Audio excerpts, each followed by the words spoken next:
Alrighty then. So day 2 of training. So I need a break. I needed a break yesterday. I ended up just playing SPT yesterday.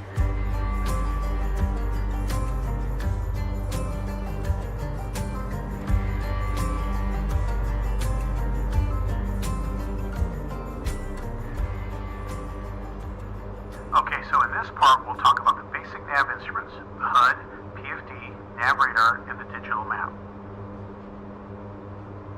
That sounds fascinating. Right? First of all, set the PFD as the primary flight display on the HDD-1. Remember how that was done? Sure, I have to click PFD from the main menu. And now select HDD1 on the second display. Done. Good. You'll notice that a lot of what is displayed on the HUD will be duplicated on the PFD. But let's start with the heads-up display first. Alright. There are a lot of things Welcome displayed back, at the same boys. time, and it may get a little confusing, which is why the good people at Lockheed Martin provide us with 2 display modes, supplemented with 3 data layers and 2 decluttered levels. This actually sounds as if they wanted to complicate things even more. Yeah, quite the opposite.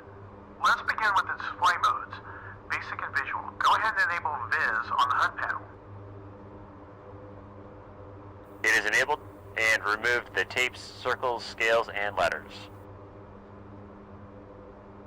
Exactly. It makes things more clear, but of course provides you with less data. Now disable nav data for me. The navigation data block on the left, lateral deviation indicator, and some other info disappeared. Even more clarity at the expense of data fed directly to your eyes. Another layer that can be disabled is tact, but it tactically gives you the current G level as well as the number of chaff and flares. Okay. UNCG uncages the flight path marker? Yep, exactly. And the one above marked OS is quite interesting. Go ahead and press it for me. It looks like it is a momentary switch. Yep, it is. Press and hold it. It'll show you the state of my HUD. If you look carefully, you'll see that it displays a different altitude than yours. Yeah, I've got 15,990. And he's got 15,970.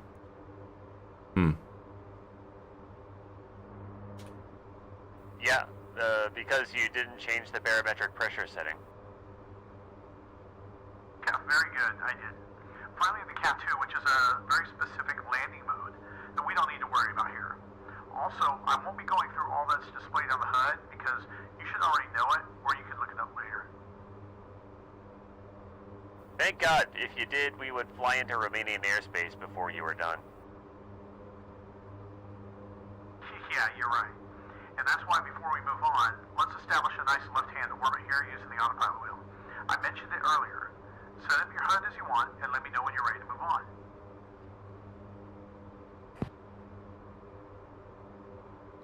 Alright, I want the nav data back on. And yeah. There we go. Good to go. This one's pretty easy. Make sure the Alt Hold and AT are enabled on the mode select panel, and then turn the control wheel left and intercept a 15-degree turn. Okay, altitude and auto throttle is on. Okay, and I do have this keybound, so I could turn this. Alright, so turn the control wheel left and intercept a 15-degree turn. Alright, turning now. The bank angle scales at the bottom of your HUD. You'll want the indicator to stop in the middle between the first and second tick mark. Each represents 10 degrees of bank. Okay, I'm there. You'll notice that the nav mode has been disabled. Yep. No, I still see nav. Move on to the PFD. Okay.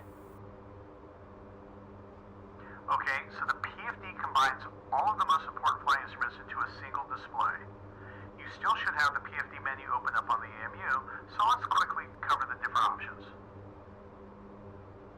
Alright. The pilot and co-pilot menu selects whose display will be affected by any changes you make. Barrow selects if you want to have the altimeter displayed in millibars or in inches of mercury, which we commonly use in the US. Okay. Mag True Grid determines which compass reference is used on the HSI and the compass readout on the HUD. Note that all the settings I'm talking about will only affect the pilot selected in line 1, and we can set up our PFDs in a completely different way. Understood.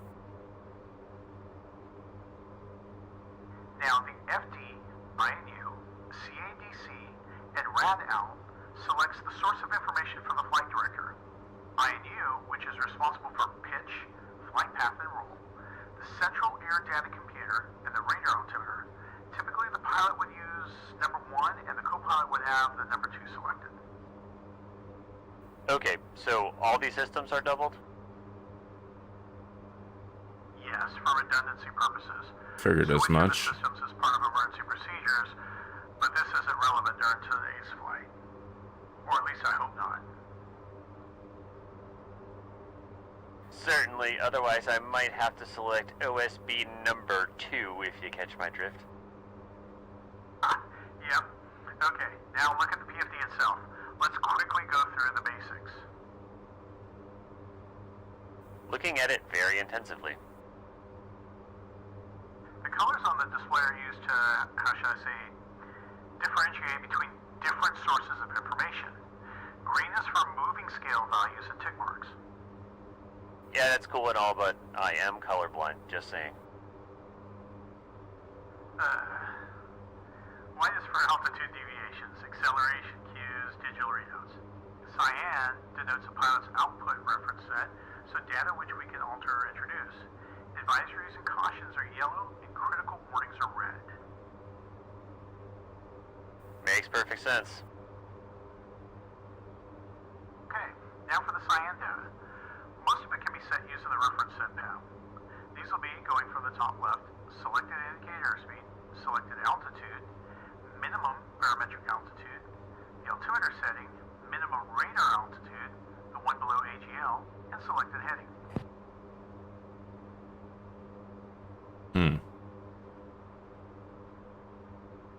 Alright. You can see the autopilot advisories in the green at the top. Now, one interesting thing I want to show you is the acceleration carrot. Go ahead and increase the desired speed to 260 knots using the knob. Alright, IAS is indicated airspeed. Alright, Increasing speed.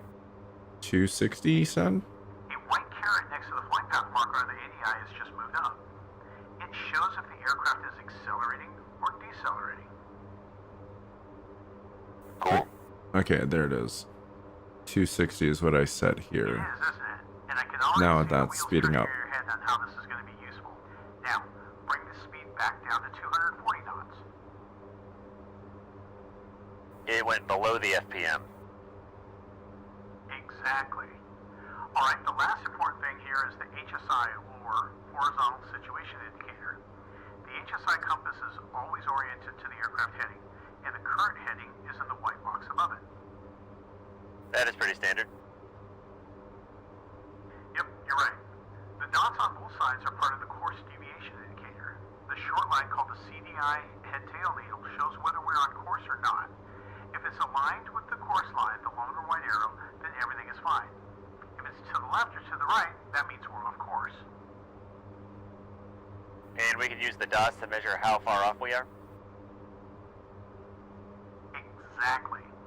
Now, depending on the nav source, these will either represent 1.5 nautical miles per dot if the distance to the waypoint is greater than 50 miles, or 600 yards per dot if we're within 50 miles. For VOR, TACAN, and ILS, these will give you degrees of deviation, but we'll talk about that when we land in Batumi. This is way over my Alright, head. what's next? Let's move on to the nav radar. Please enter the nav radar menu.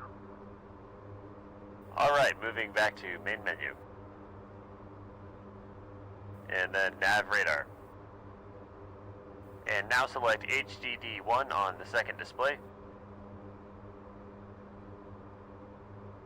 So the low power color radar provides us with enhanced ground mapping and weather detection. It's also capable of detecting other aircraft in skin paint mode and can be used for precision position updates. Nice. Sounds pretty useful. It is, but say that fast. Precision position updates. Okay, so there are two places where you can adjust the settings on the AMU and on the radar control panel. Let's start with the latter. Feel free to check how things work in practice as I speak. Alright. Next to the master switch, you have 6 buttons allowing you to choose between the 6 basic modes of the radar. Map and MGM, or monopulse ground map, are mutually exclusive, can't use them at the same time. Both paint a picture of the terrain ahead, but MGM works better at distances above 40 nautical miles, while map should be selected for scales below that. Roger. Okay, that's the Weather radar is mode. weather. It should show you rain and turbulence at a range of up to 80 nautical miles, but I noticed that the weather here in the Caucasus is pretty static and the weather seems to be the same everywhere. Now that you said something about it, I can't unsee how weird that is. SP, or skin paint, detects and displays airborne targets up to a range of 20 nautical miles. It also shows whether they are moving towards or away from our aircraft. Pretty neat. We don't need to worry too much about the last two modes. WS stands for wind shear and BCN for beacon, which provides the capability to interrogate and display responses from ground and airborne beacons. Okay. Finally, the PRCN, the precision measurement mode, it's used to correct for certain map inaccuracies. Again, this should be covered in a dedicated training story, so let's leave it for UAV. Sure. What about the controls below? The knob below is called Intensity Target Select Switch. By turning it, you choose for which type of display you want to change the intensity level.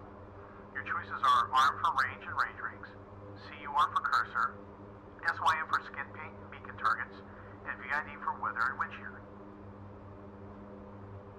Roger. And I changed the intensity with the rocker switch next to it? Exactly. Go ahead and play with it and let me know when we can move on. Okay, so intensity of what? Intensity target switch. Okay, let's move over a little. Look at this.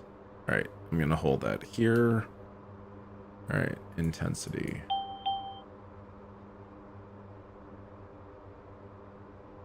Okay, I see this thing moving here.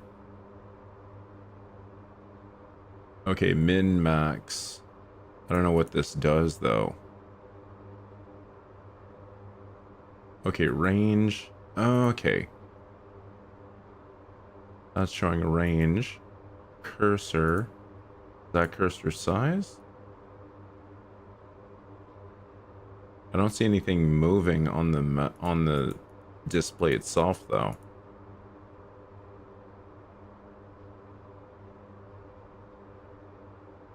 Okay, that's symbology.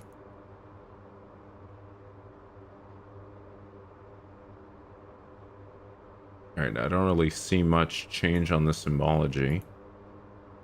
And this is video.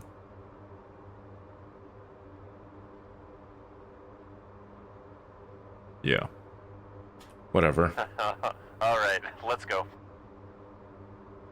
The rocker switch to the right does pretty work, as it changes the brightness of the radar return of the display. Press the increase button a few times with map mode on. The brighter the return, the higher the elevation of the terrain ahead.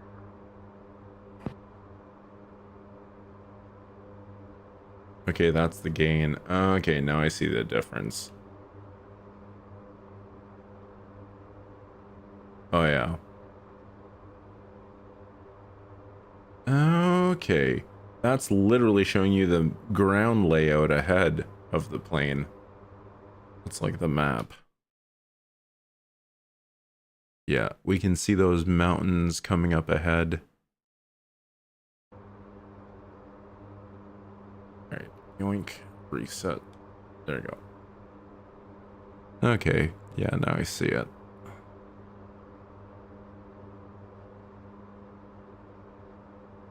Yeah, now it's less visible.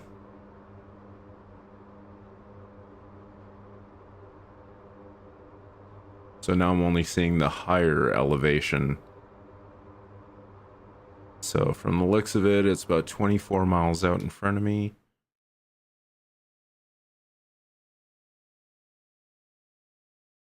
Yeah, 24 miles right there. That's the big hill that I see on the radar.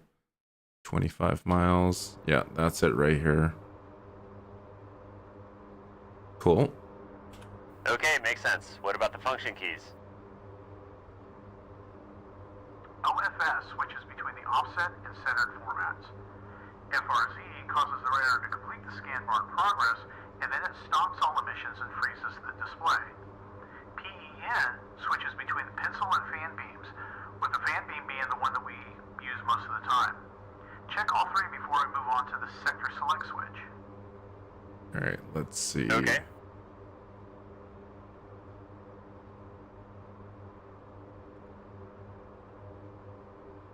Okay, that's the offset. Yeah, so now I only see in front of me, which is what I usually like to do with radars.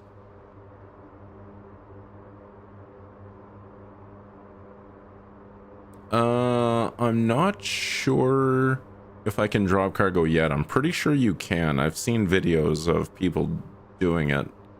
Or I've seen people, I've seen the trailer. Right, there's freeze.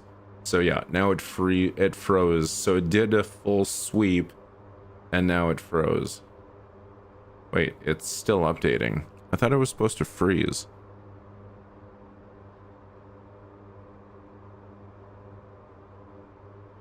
I don't see any freeze icon.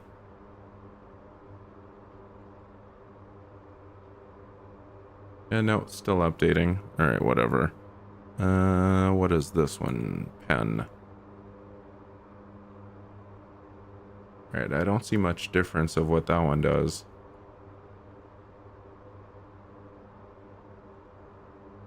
Alright, now I'll off the offset. Now I'm gonna keep the offset on. Yeah, I don't know what the pen one did. Radar pen mode. Yeah, I don't really see the difference. So, sector is responsible for the coverage of the scan? Affirmative. It toggles between 15 to 30, 60, and 135 degrees. Not all the settings are available for all the modes, but we don't need to dive too deep into the details here. Check out how it works and we'll move on. Oh, and don't worry about the PSEL switch for now.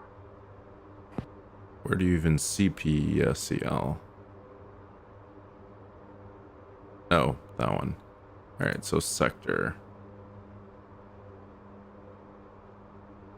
Okay, here we go. We see the sector icon come up.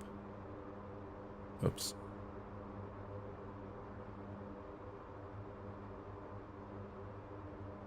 Okay, so something disappeared when I hit the button.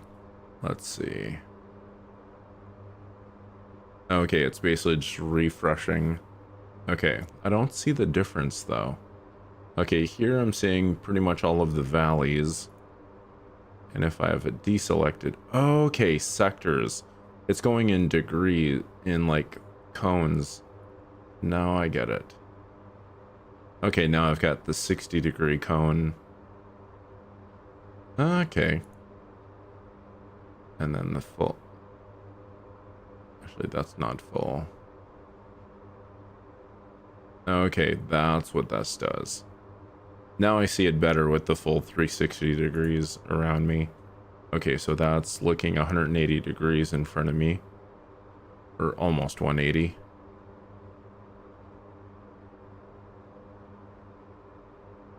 Yeah, cool. So 30, 60, 90 degrees. And almost 180. That's cool. All right, let's move on. Alright, what's next? Let's have a look at the AMU options for the radar. The options here, for the most part, are self-explanatory. Center, offset, switches between the two types of... Yeah, training's going decently well. It's very intensive though. Like, this is like fucking commercial plane fucking territory almost. This is like fucking Microsoft Flight Simulator shit. Like, this is way more than I ever expected. Like, especially the just punching in coordinates for like how to take off and like what airspeed and slope you need to climb at. And yeah, it's definitely going to be a lot to learn. I'm definitely going to have to replay these tutorials over and over again for it to sink in. display. Mag, true, grid changes the directional reference. Heading up, ground track up, north up, changes the orientation of the display. You know about the HDD position, no need to get into that.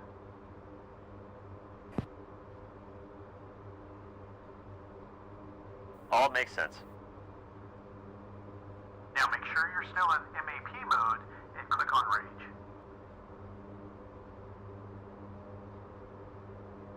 Oh, map is here. Oh no. Where was the mode? Oh, here, map mode. Yeah, I'm still in map mode. Okay, good. Oh, right, range. Yeah. I remember what this does. This There are quite a changed the few range for options, that. From 1.5 miles up to 320. Yes. The number of the brackets shows you the distance between each range ring on the display. To enable 320, you have to push the button next to it twice. Play with it, we'll move on. Yeah, so 10 miles. Yeah, so 10 miles is from there to there. So as you can see, 2, 4, 6, 8, 10. All right, yoink. Freeze camera. So 20 miles, naturally. 4, 6, 8, 12, 16. 40, 8, 16, 25, 32, 40. 80 miles out. Holy shit. Yeah. Now I'm getting a lot of terrain data. Yeah, you can see all the friggin' cliff peaks up ahead. Like, I've got some really good peaks up here at 50 miles. And if we look at this, yoink, 50 miles ahead of me.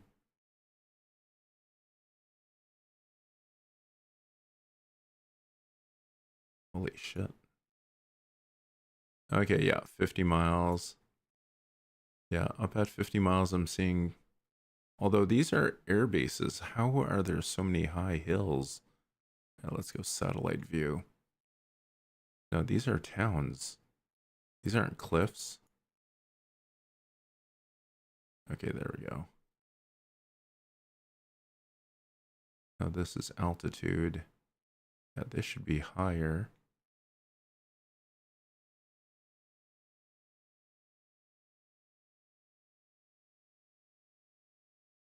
Yeah, 3 airfields at 43 miles out.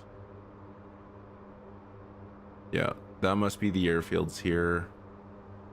Somewhere down there. Let's go back to 40. Yeah.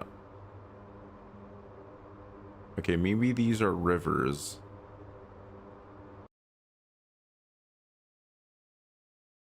Yep, it looks like it is, because I have a lot of blue lines out here.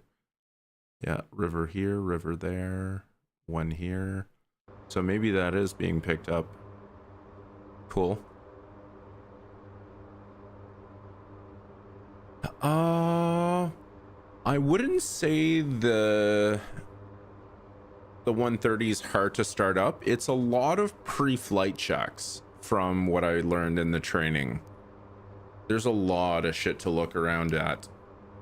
Like, literally making sure every single switch here is where it needs to be before starting up is basically what you need to do, and make sure that everything is off.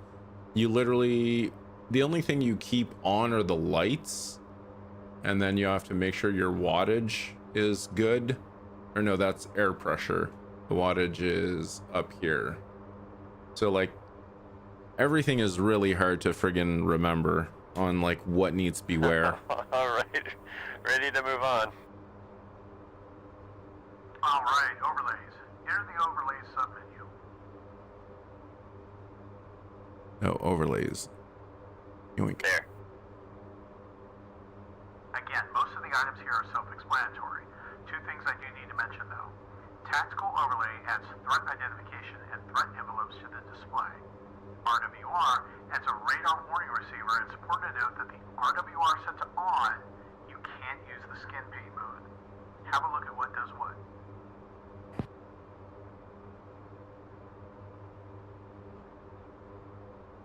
Can't use skin paint mode? What the fuck is that even that mean? Alright, nav aids. Okay, okay, yeah, nav aids. It's literally showing me like the airport names here. These are the airport names. And then RWR, of course, is going to be the threat rings. Oh, airports. Okay, yeah, nav aids was probably something else. Because airports is right there. Yeah, we see the airport names. UTG or UG2.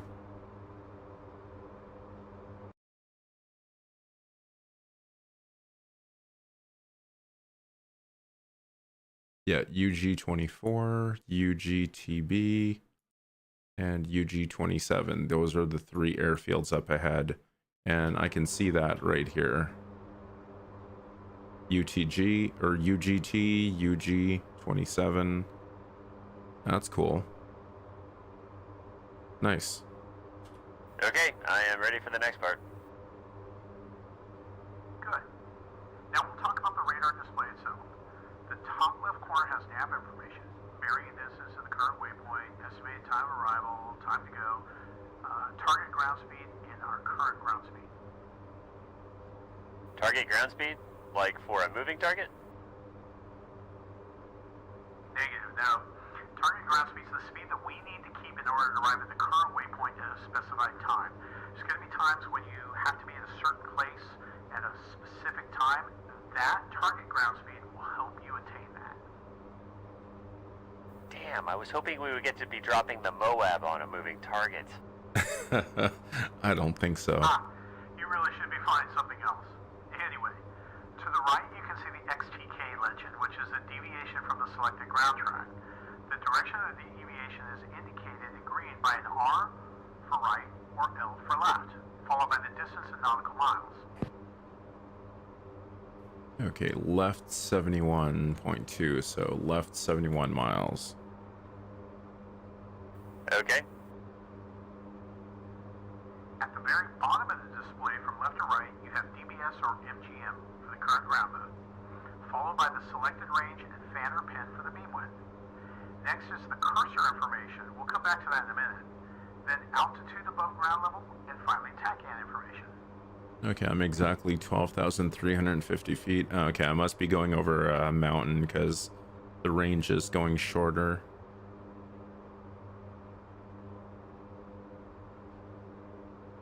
Okay, and my actual coordinates as I move. So my coordinates are constantly updating. Alright, and what is that weird arrow above the radar mode on the left? That's the wind indicator. The arrow shows the wind direction in relation to our aircraft, and the number above it is the digital wind speed.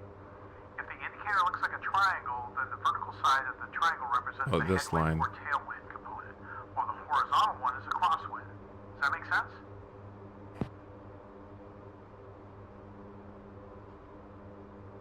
If the indicator looks like a triangle... Okay, it would be headwind, okay. But if it's a cross, it's crosswind? What? I don't really get it. Yeah, pretty neat. I think the rest of the display is pretty standard. We can move on. Cool. The last thing I wanted to quickly cover is the digital map display. The digital map is a very useful tool that helps with our situational awareness. You're going to find you're going to use it a lot.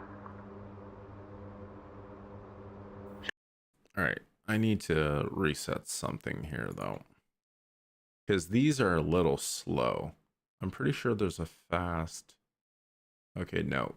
I thought I had seen like fast moving, but no.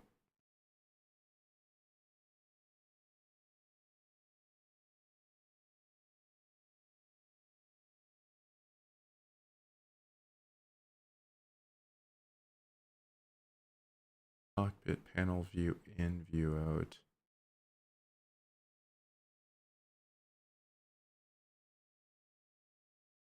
Whatever. Sure. It's always good to know exactly where you are. Well, not exactly though. It may not show holding patterns or carb racetracks very accurately. For that, we should be using the navigator as our main instrument. But yeah, it tells you where you are on a map, plus we can use it to create new waypoints, which we'll cover later. Sounds good.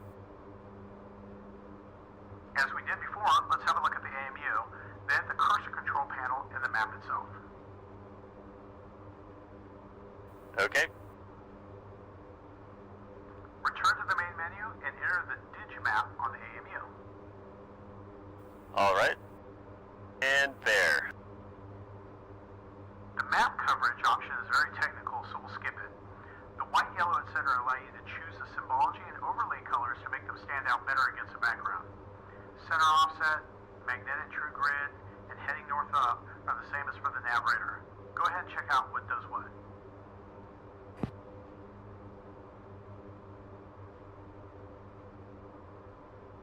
Okay, magnetic heading, true north at 12 degrees, 12 degrees. Heading north up. Yeah, I prefer heading personally. I like to see what direction I'm going. And then let's go offset. And now. Map coverage. And then white, yellow, magenta, and black. Yeah, I personally prefer this in white. Okay, never mind. So map coverage. Oh, map coverage. I just realized there we go. EMU slot 0 or slot 1. No idea what that means. Whatever. I'm not sure, AV. 4YA has been pissing me off lately with how little fucking coverage they have for the, like, I hate how many SAM sites they have on that fucking server, so Okay, I don't know. This is all pretty standard. Yeah, it is. So one of the overlays, which only have 3 options here, again, similar to the ones for the radar. Have a look at those now.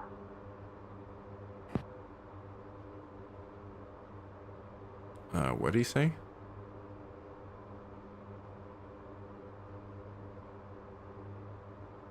Okay, these settings, yeah, same as the radar.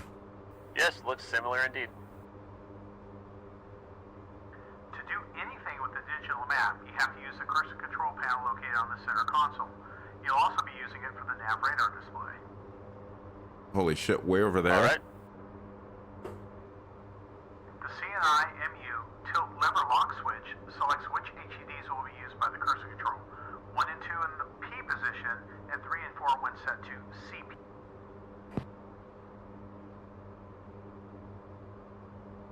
Okay, CNI. I really hate that this plane is so big. I literally need like different keybinds just for this camera. I literally have left, right, forward, back, and then go up and then go down. All right, so 3. All right. The lever lock switch selects which HDD will be used by the cursor control. 1, 2 in P, 3, 4 CP. What does that say? All right, let's move up. Okay, that says third. So, oh, pilot, co-pilot, or third.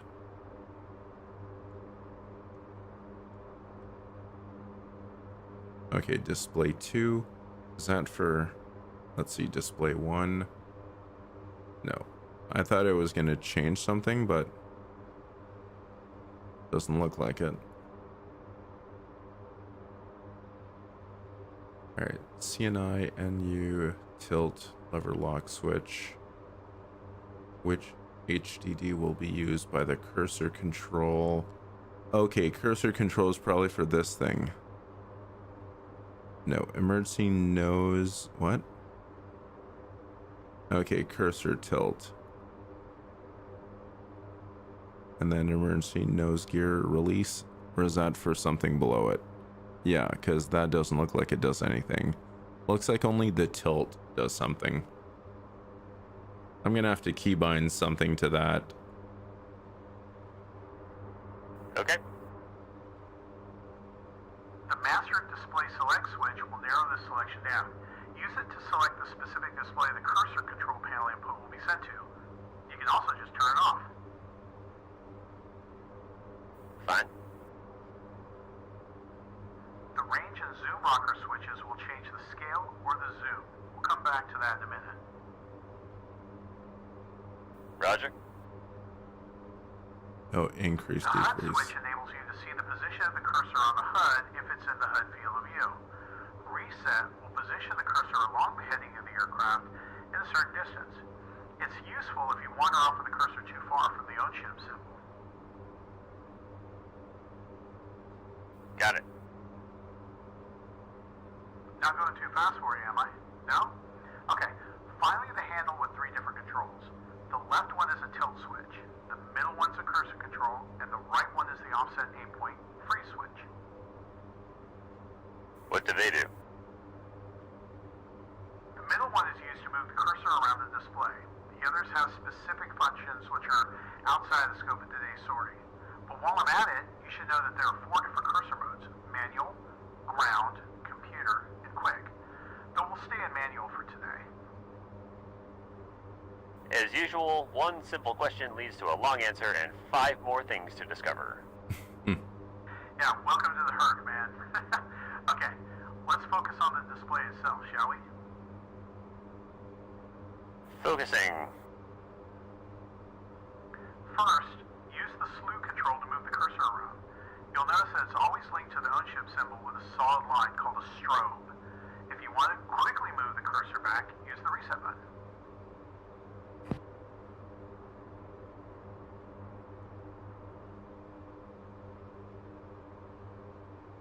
Let's see.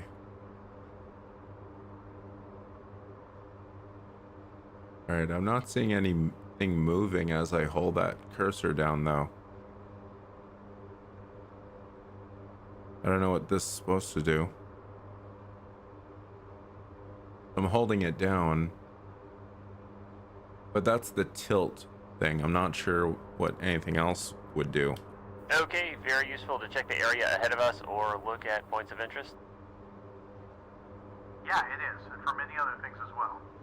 In the top left and top right, you have the nav data blocks.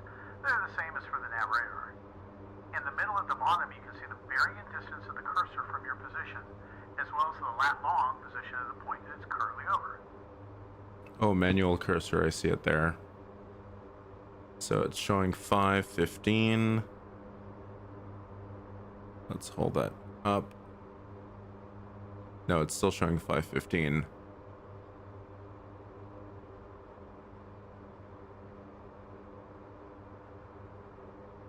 Weird. I am on HDD 2.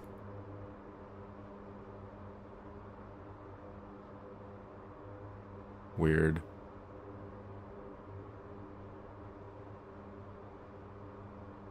Yeah, I'm not sure.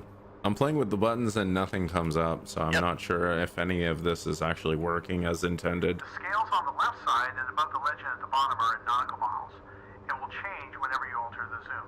Press the zoom increase switch a couple times.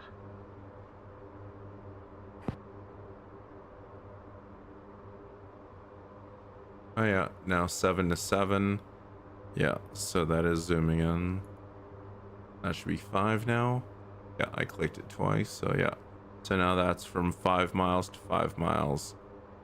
Yeah, cool. So the zoom on that works. The scale changes, so does the zoom legend, and the map as well. We have several different scales of the map available depending on what region you're in, but usually they go from 1 to 50,000 up to 1 to 5 million. Now, pro tip here. If you want to quickly return to the 1.0 zoom, press the range increase switch once. Yep, it works. Yeah, it went back to 10. Alright, enough talking. I'm gonna sit over here and be quiet while you disable the autopilot and bring us back on our course. I'll let you do it all by yourself now. You've got control. What? I have control. I have control, but I have no fucking clue what I'm supposed to do, though. Okay, disable autopilot. Autopilot. Autopilot. Autopilot. Okay, autopilot disabled. Alright, okay, there's the course. Waypoint 4.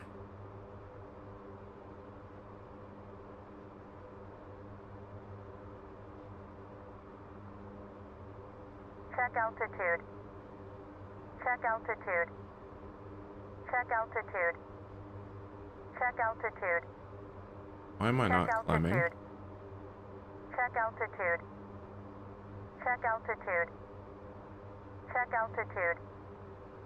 Check altitude.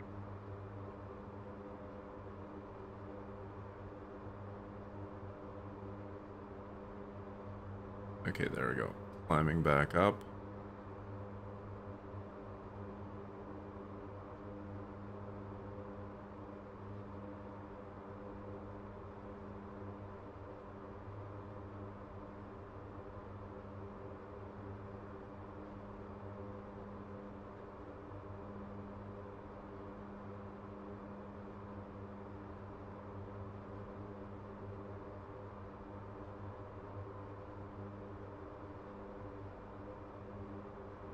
Alright, where's my range or heading? Oops, I think I passed it. So that arrow is pointing a different direction here. Or am I supposed to follow that small arrow? Let's see. Waypoint 4 range is decreasing. I must be heading in the right direction. Okay, I've got no waypoint data here.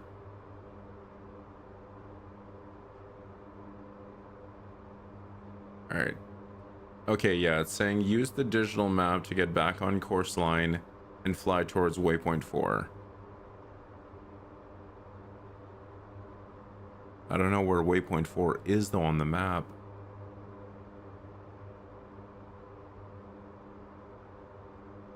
Alright, let's see. Set autopilot back on. There we go. Alright, let's zoom out of this. Let's see. Whoops. Increase range.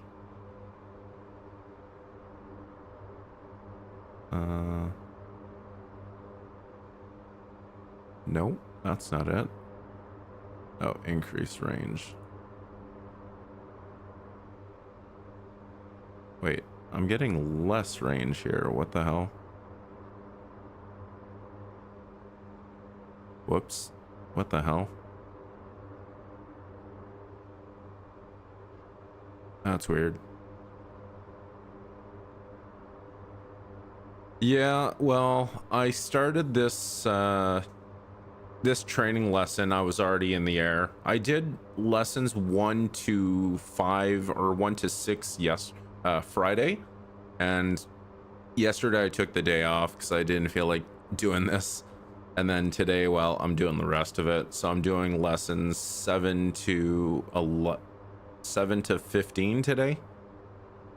All right, so I have no idea which direction I'm going, but waypoint 4, I believe it's telling me I need to go to bearing 301, which I am, I think. where is my bearing? Oh, no, I'm going. Okay, course is actually going. Autopilot. Yeah, there you go. Oh, actually, let's stay in autopilot. And let me use this little knob. There we go. Use this to bank. This little thing here. When you're in autopilot, you use this wheel and it gives you your bank, as you can see. I'm banking about 5 degrees. Yeah, now I'm banking about 10 degrees.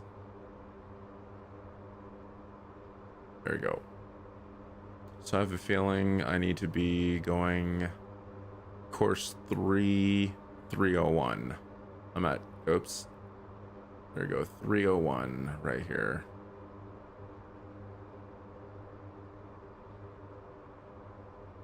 I'm going 305. Let's bank it left a little again. There we go. Just a few clicks. 304, 303, 302, and give it a few less clicks on the autopilot. 301, there we go. All right, now I'm going straight. All right, I'm back on course.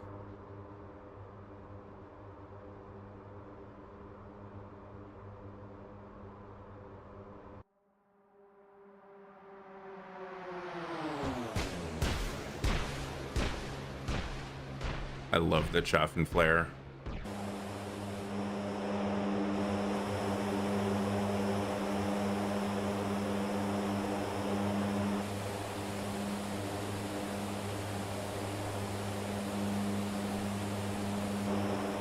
To go.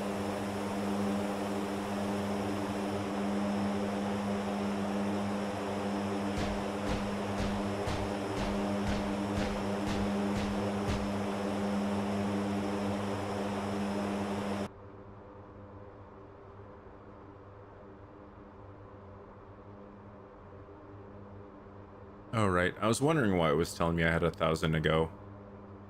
I just realized it was lowering me for my altitude because I'm on 16,000.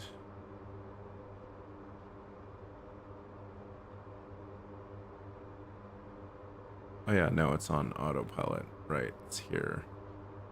Autopilot altitude and barometric set.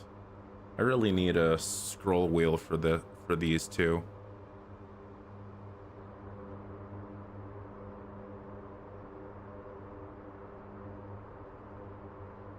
Yeah, I'm not sure if auto start is implemented in this plane yet. Alright, I need scroll wheels for these. Alright, so I got a scroll wheel for this thing. I need a scroll wheel for this one. This is pilot attitude alert set knob.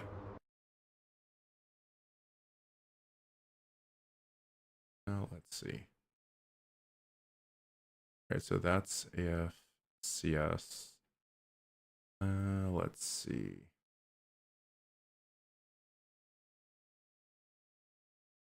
I need the altitude thingy.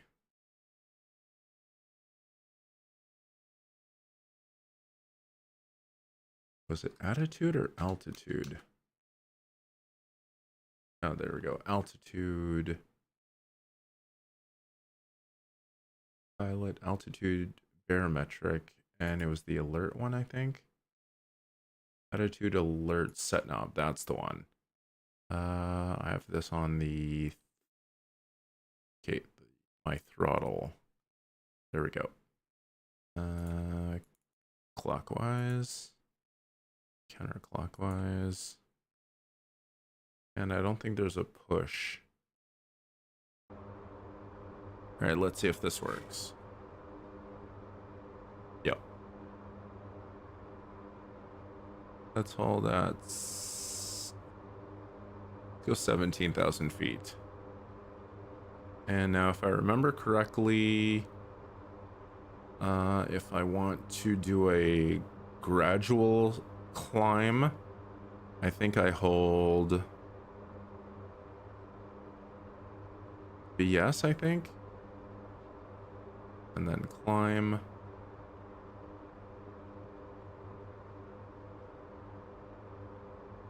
No, I don't think it was. What's VS again?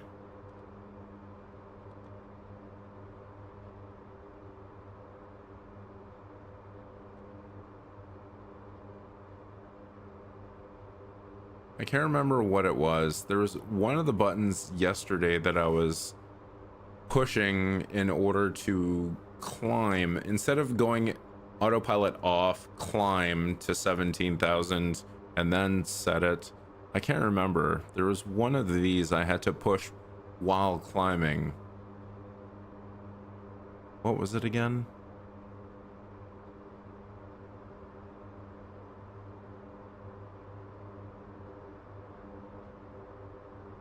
I thought the button name was on the side of the thing. Fuck. I can't remember what button it was I had to push.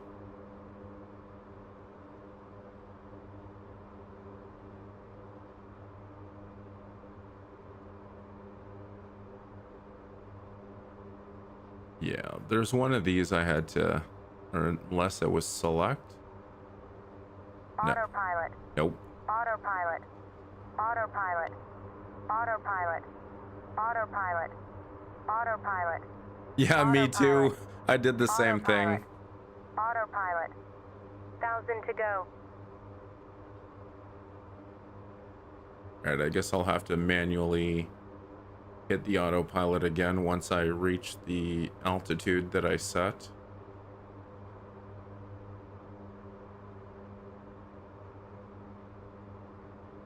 Oops. No. Wait, did I set 17? Check altitude. Oh yeah, I did check. Check altitude. Check altitude. Check altitude. Check altitude. Check altitude. Check altitude. Check altitude. Check altitude. Check altitude.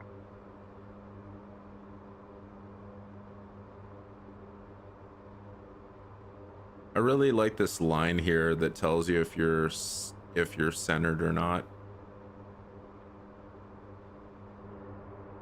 All right, well, anyway, let's go on to the next one.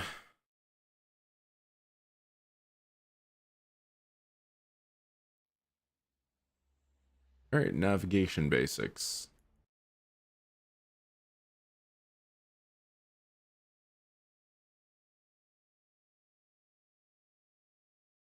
Yeah, I did the cold startup like you did on Friday, and it was so dark I could barely even see my plane anymore. Yeah, the nose wheel steering, I'll tell you here before he goes into any details. So for nose wheel steering, the way it works is you need to keybind nose wheel steering. It's not on the rudder pedals. So here it is. You need nose wheel right and nose wheel left under flight control. So I've got a keybound on my joystick because obviously I don't have missiles to select. So I've got one of my four-way hats for, because the one that I usually use for TMS right, TMS up, TMS down, and all that on the stick, I use it for nose wheel left, nose wheel right. And the way it works is that what that does is that it turns this little wheel. This thing is going to turn left or turn right. So this is how you turn the wheels in front of the plane when you're taxiing. Okay, let's continue with the navigation basics. Now we're going to talk about the route, adding waypoints, deleting them, and so on. Oh, waypoints. Fun. More exciting stuff. Hit me. A lot of key button presses, Oh, don't worry, I I will. assume. But before I do, let's enter the holding pattern again as we have, what, 25 miles to go to waypoint 3? Yeah, more or less. Yep, Should I use 25 the miles. autopilot wheel again? Negative. There is a special section in the CNI that's specifically designed for the holding pattern. Although we rarely, if ever, use it during missions, but you should know about it. CNI. I don't Roger. remember what that means. Alright, press the MSN mission button on the CNI. Oh, that's what the CNI is, right. Yoink. Move the camera over. All right, mission. Yoink. All right, luckily I have one of these. I bought one of these from WinWing. I think I paid like $150 Canadian for this thing. Mine does not say exactly this. I looked online in case anyone's wondering. None of them on WinWing will say exactly this. They're all different. They're used for commercial planes. So like here, mine says DIR for direction, program, performance, initiate, and data. So on mine, at least the layout is the same, except that I've got 2 up and down arrows and 2 left and right arrows here. So I've got more buttons here.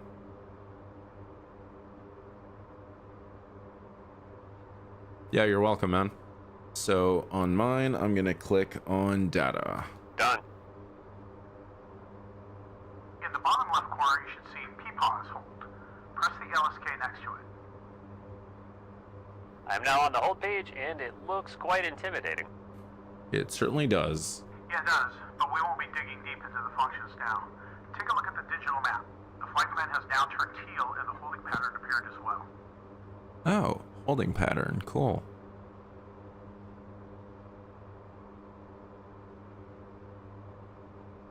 So the flight plan now has turned teal. Okay, and yeah, we've got the holding pattern. So yeah, so TOD, time of departure, I guess. Time I need to be there. Waypoint 3. Cool. Hey, firm. This color means that the system is showing you a proposal of the flight plan which you have to approve, or rather, execute. To do so, press the execute button on the keyboard. What do you mean a mil version? You mean military version?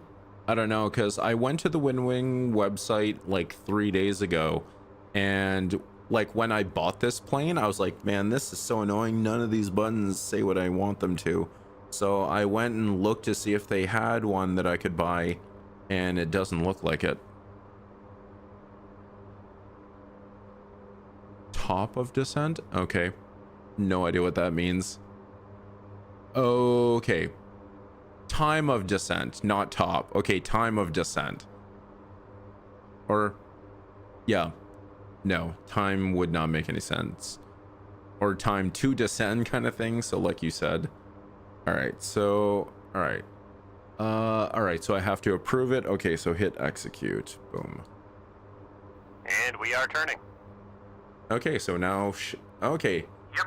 Oh, You can set up a lot of different options, such as desired it's speed, starting my altitude, amount of fuel to burn, holding direction of the pattern. hold pattern, and so on. But for now, we don't need to change any of those. Oh wait, maybe extend the lake time to 1 minute 30 seconds, which is a standard setting when holding above 14,000 feet. What? Alright, should I just type 1.30 and then press LSK4? Exactly. Go ahead and do it now. What? 1.30. Okay, for leg time. Okay. 1.30 in the scratch pad. Yoink. Flight plan turned teal again. Should I press exec? Yep. Okay, so execute means to approve the change. Okay. Okay, I think now it's using the white. autopilot wheel is much more straightforward. True, and that's why we rarely use the hold function. But it is there, and you should be familiar with it. Alright, let's move on, shall we? Let's go. Cool. Okay, so we have the ability to define 2 completely different flight plans using Route 1 and Route 2.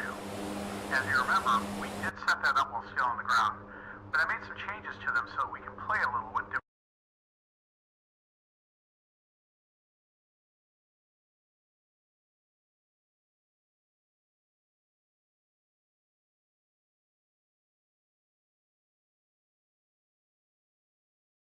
Okay, now I see what you mean, Luvic. Okay. Different options.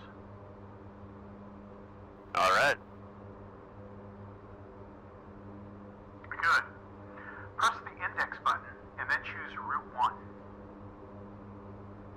1. Alright, index. It's gonna be this on mine. And route 1. Yoink. Okay, on Route 1 page. We can enter our destination in an alternate airfield here.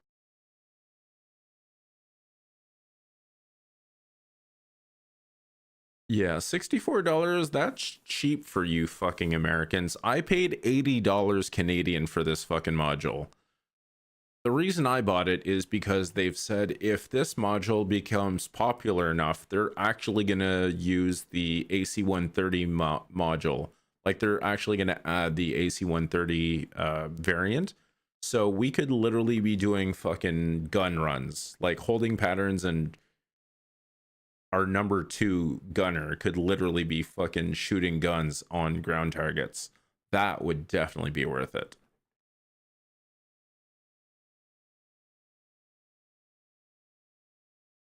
Yeah, but Microsoft Flight Simulator doesn't have guns. This hopefully will eventually in the future. But we'll do that later. On the right side, you have the non-bank value, which is a bank angle to be used by the guidance for all waypoint transitions, unless a different value is specified for a given waypoint on the waypoint data page. All right. Next, you have the waypoint transition with 3 options: curved path, radius of turn, or point to point. In essence, these define how the aircraft will behave when passing the waypoint, but we'll discuss the details on the waypoint data page. So this is basically like the F-18 TAC blim or nav blim, basically. So let's have a look at our waypoints. You can do it by pressing LSK6 next to legs 1. I am on the Act Legs 1 page. Okay, this page shows the active and further waypoints on our route with their labels, course, distance, the predicted time of arrival, and target airspeed and commanded altitude. Keep in mind there are different types of waypoints, and the DAT display here will be different for a CARP, hold, or approach type of waypoint, but we'll get to that later.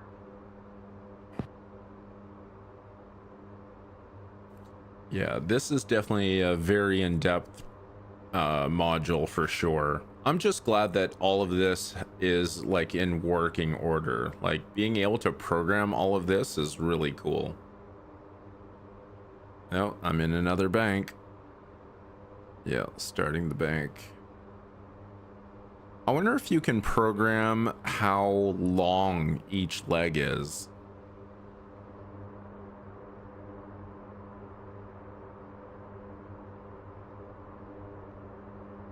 I would imagine that if you're using this on a PvE server, they probably have the hot start option. I would hope anyway.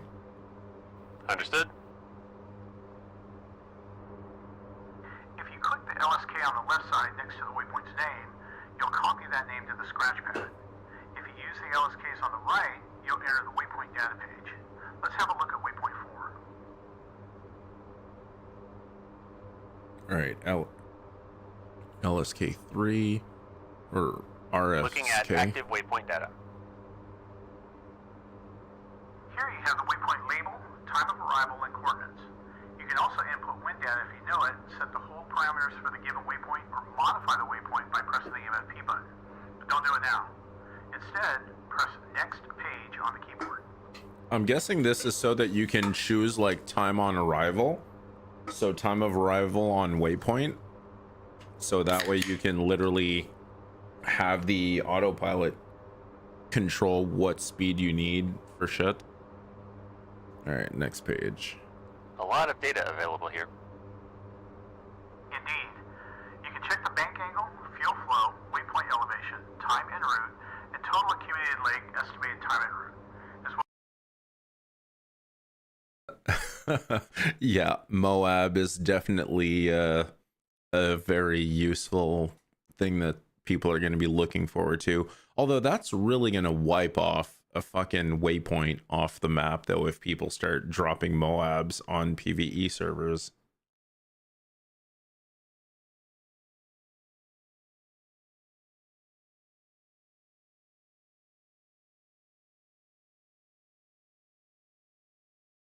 Okay, yeah, Bill. I didn't know they added a fourth. I only saw 3 on the website, Also, but waypoint transition yeah. options. So none of them are this exact layout. Yeah, you said we will talk about them later. Now's the time. In curve path, or CP, the aircraft will turn before the waypoint in order to smoothly intercept the next leg, which means it won't overfly that waypoint at all. ROT is readiness to turn. Here, the aircraft will overfly the waypoint and then turn directly to the next one, which means she won't try to intercept the leg connecting both waypoints. Finally, in point-to-point, the aircraft will overfly the waypoint, but then it will try to come back and intercept the leg and stay on it.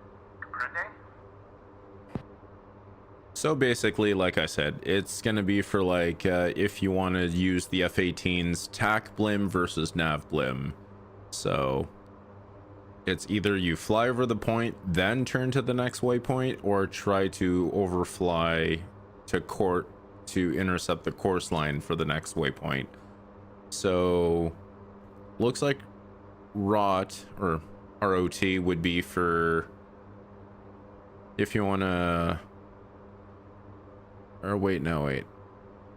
Yeah, C curved path would be smoothly overflying it, or smoothly turning to the next waypoint. So if you really just want to go from point to point until you get to your attack point, you would use CP, I'm guessing. ROT is if you actually do need to fly over it. Okay, yeah, I just saw it on Discord. Yeah, go take a look at that. Okay, they did add one. Oh, no. Yeah, that's what it was. Yeah. There's the MCDU, which is the one I bought. And then they also added the 3N, the 4, and the 7. Yeah. That's what I meant. Yeah, I was looking at the other 3 that they came out with. And yeah, oops, I accidentally turned off Discord. Okay, there we go.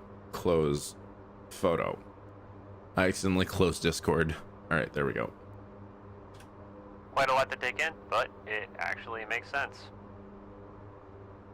Yeah, and the more you work with this, the better you're going to get at it, I promise. We'll go ahead and talk about adding and deleting waypoints now, and I'll show you how it works in practice. Okay. There's a number of ways to create a new waypoint, but I'll focus on 2. First, we'll add one using MGRS coordinates, and then make another one using the cursor on the digital map. Ready? Yeah, I'm looking forward to using the Let's get to cursor. it. Oh, Press index on the CNI for me. so that's what that does. I was like, I wonder if that's what I fucking keybound on my friggin' axis. Yoink. So if you've got a TD, like what you would use the TDC for, okay, that's what it is. Right here, cursor, left, right, up, down. So what you would use for guiding your TGP on the F-18, or any jet for that matter. So that's what that is. So now I can move this to wherever I want it. Man, this is so disorienting. It makes me think like, if I move that, I'm gonna start turning that way.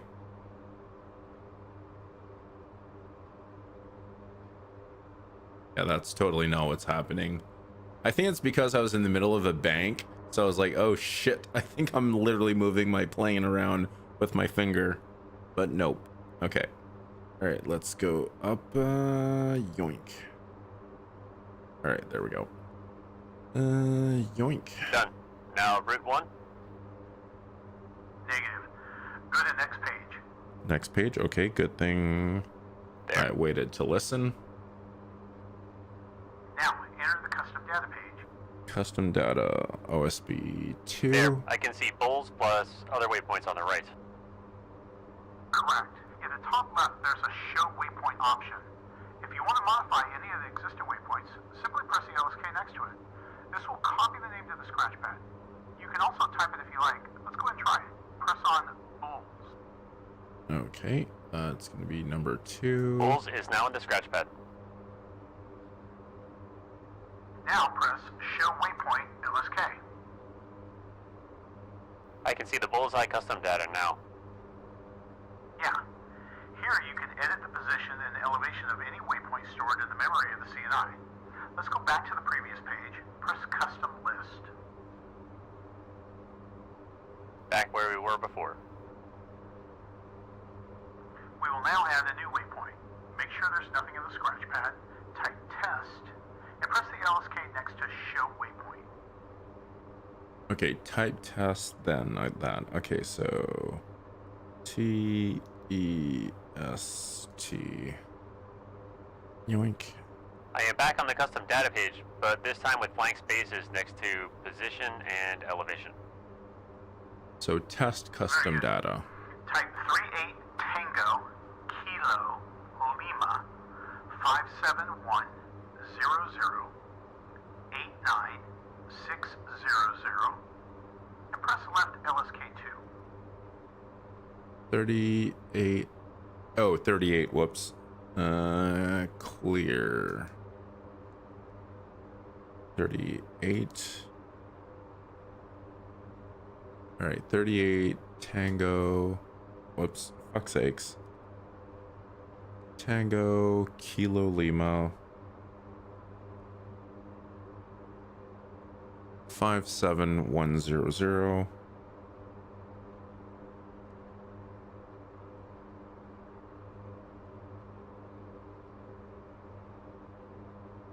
89600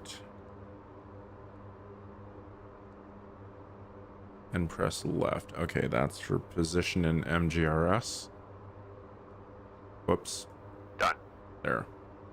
Okay, that was the MGRS. Type 16000 and confirm with the left LSK3. Elevation entered. Good. The waypoint's now stored in the memory. Let's add it to our route. Press the legs button. On the legs page. Now, in order to add the new waypoint to the flight plan, you have to type its name, so go ahead and do that now. In case you forgot, it is called Test. Thanks for the reminder. I was just wondering. Typing test. Can you also remind me what the letter T looks like? T is the letter in the middle of RTB you will hear soon if you keep asking dumb questions.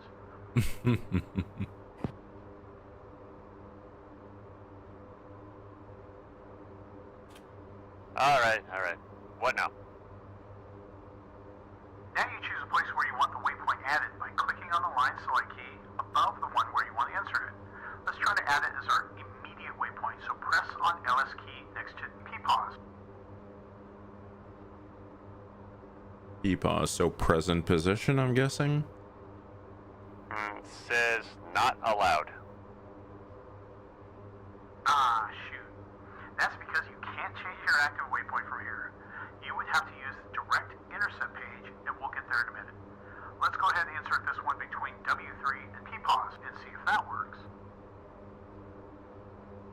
Between PPAUSE and 3? Okay, so that would mean that the next waypoint would become test. That worked, and the test waypoint is now on the provisional flight plan on the digital map and nav radar. Bam. Very good. Before we execute, let's quickly talk about the transition modes we mentioned earlier. Okay, yeah, there's that added waypoint. Okay, there's test. Now it's asking us if we want to accept it. What's it pointing me at? Okay.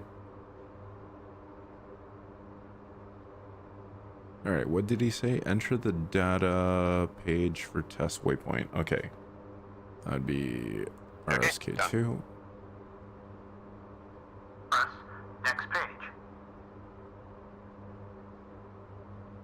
There. Move the cursor on the digital map over the test waypoint and press LSK3 several times and see how the flight plan changes. Choose one option and let me know when you're ready to move on. Say again, move the cursor of the digital map over test. Okay. All right. Okay, move it over test. And what did it say? Press LSK3 several times and see how the flight plan changes. LSK3. Oh, right, for the CP rod, whatever. All right, let's see.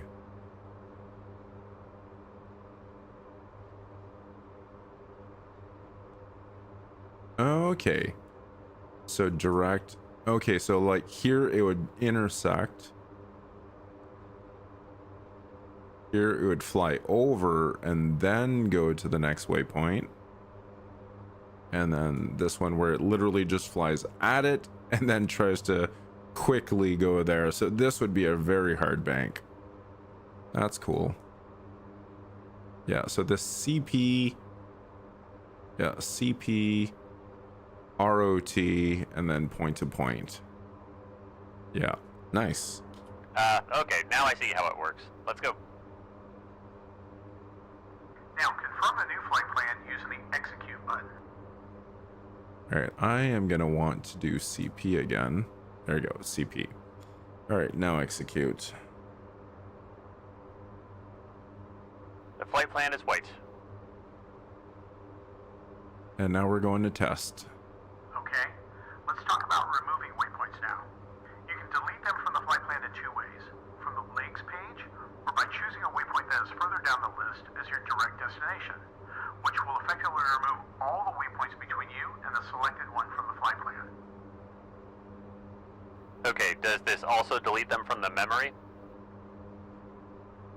Negative, only from the flight plan. Now go back to the legs page.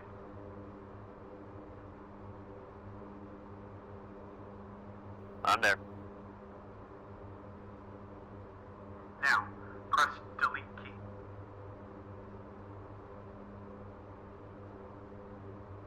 Delete legend has shown in the bottom right corner of the screen. That means the delete function is active. Remove the test waypoint by pressing the LSK next to it. Test is gone from the list, but it stays on the digital map, although the flight plan is now teal and no longer goes through that waypoint. You can execute the new flight plan, or if you've made a mistake, you can also press the LS key next to erase. Actually, go ahead and do that. Select erase. So erase is gonna undo that. We are back to where we were. And it's no longer teal. So the second way to remove waypoints from the flight plan is to set a direct active waypoint that's further up the route. You can do that from the direct intercept page. Press it now. Direct what? Okay, direct intercept. That's this button. See, on my MCDU, this is flight plan. I am on Act Legs 1 page with two options at the bottom. Direct to and intercept leg. Let's say we want to go directly to waypoint 4. You can either type its name or press the LS key next to it.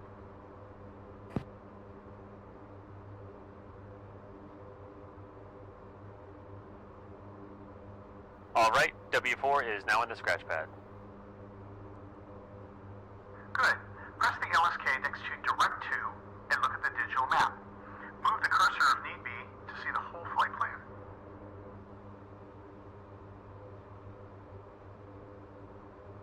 Okay, direct to LSK left 6. Yep, the Boom. route is teal and W3 is now excluded.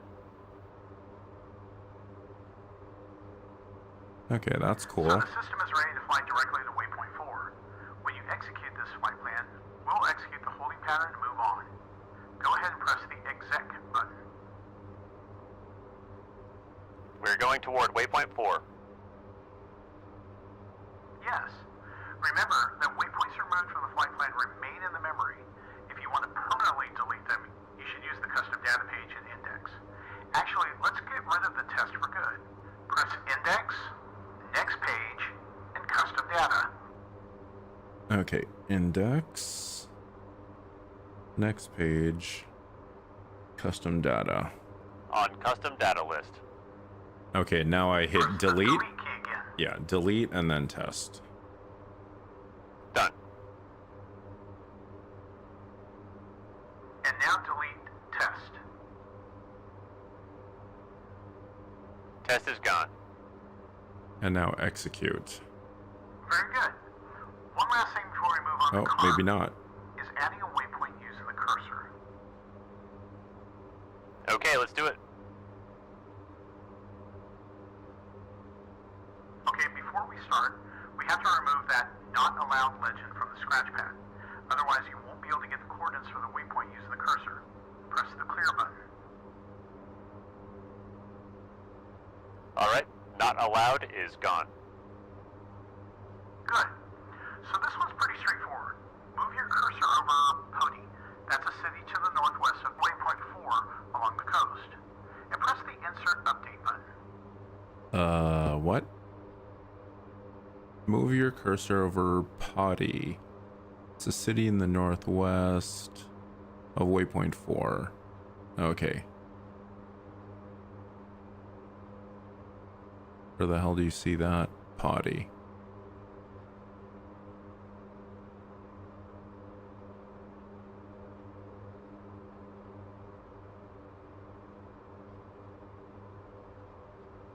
Alright, how do I zoom into this map again? Oh yeah. This button.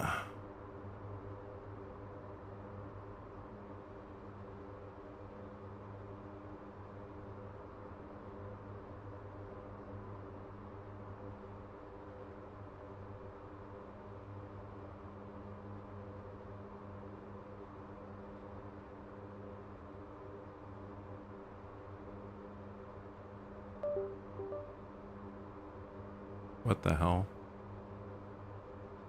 How come I don't see any names? Oh yeah, also it said northwest of waypoint 4 along the coast. I keep forgetting which direction is north. Because I'm on heading. So where the hell is... Oh, there it is. I was zoomed out too much. Alright, there's Potty. Okay, and now it says to click the insert update. Insert... What? Insert update. Where the hell is that?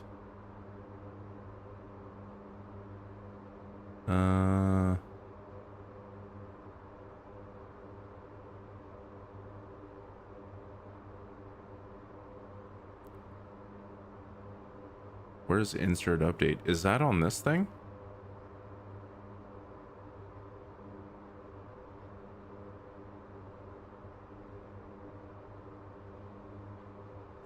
Or is that up here?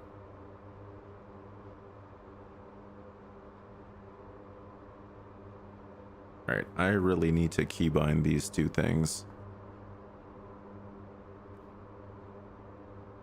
Display range and display zoom.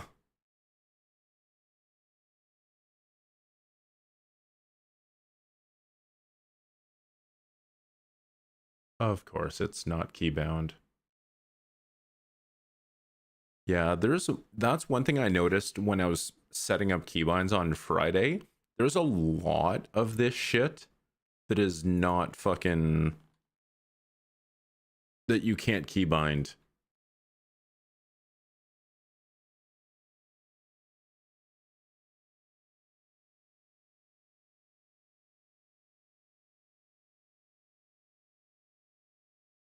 Is that what this is? Cursor?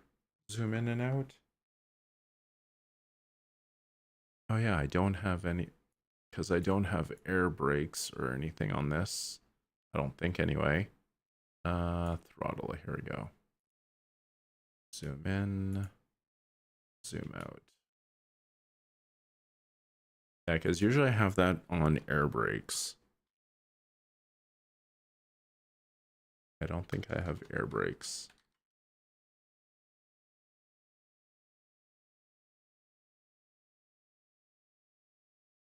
All right, let's see if that is it? Oh, there it is. Okay, nice. So zoom in and zoom out is there. Okay, there we go. Nice. This is useful. All right, potty. All right. Okay, I have the coordinates for Pody and the scratch pad. Oh, no, I don't. No, I don't. Return to the links page.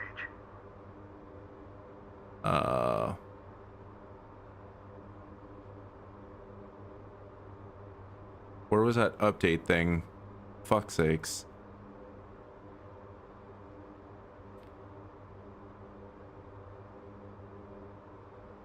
Is it?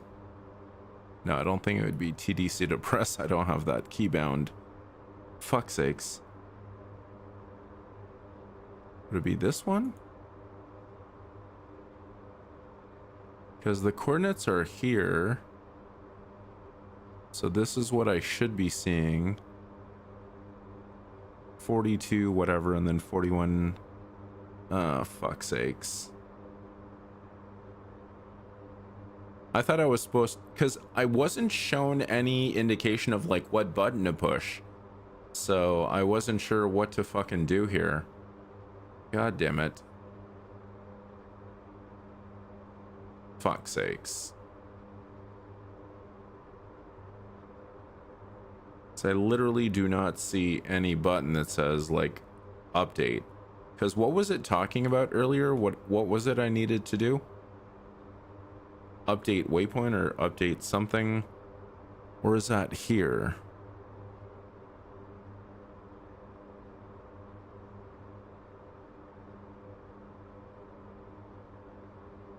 Cursor on off? No.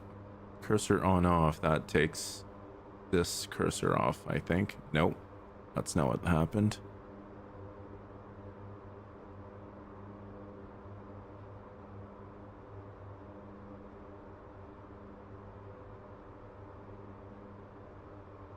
Yeah, I don't know what the cursor tilt button does.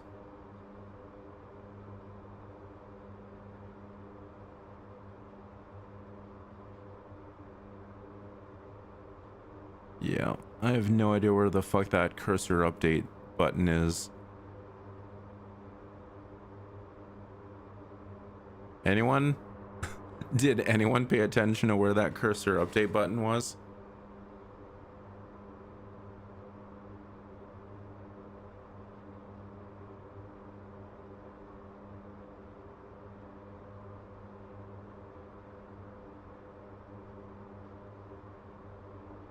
Because nowhere did it show me a yellow box of what to fucking click. Direct intercept.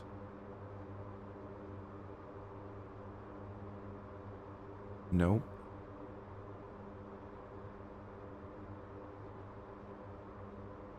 Yeah, I have no fucking clue how I'm supposed to do this.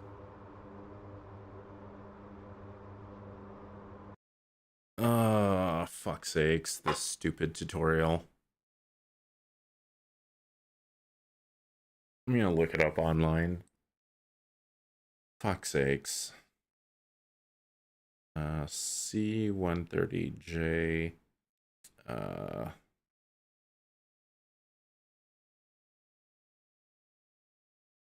Update cursor. Coordinates.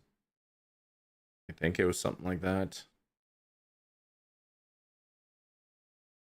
Okay, here we go. Method for updating coordinates using a cursor depending on which blah blah. DCS, here we go.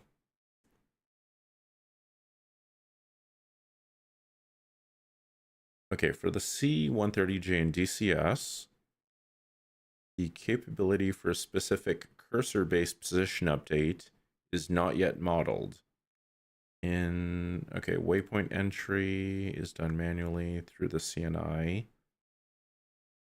by typing coordinates or potentially by using the F10 map. Blah blah.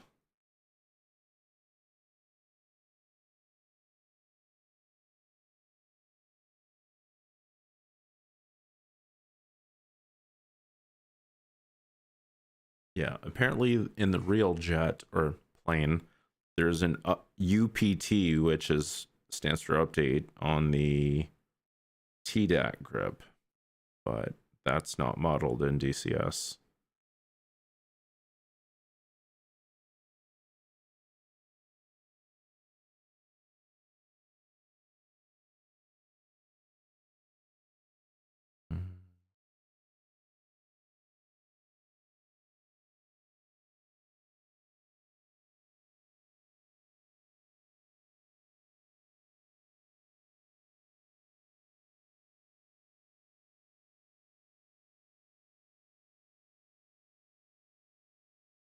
Yeah, apparently every thread I'm looking at online is not showing me any of this.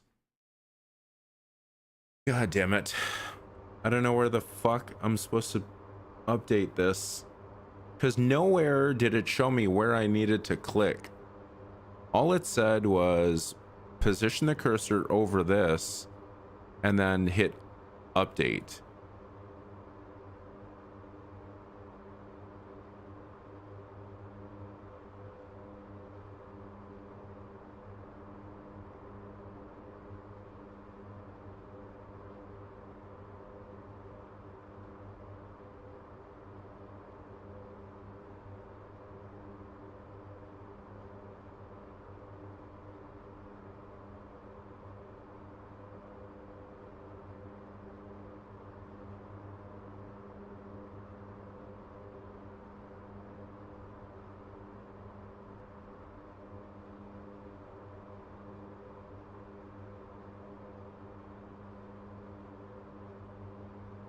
And the worst thing is I'm almost already there too.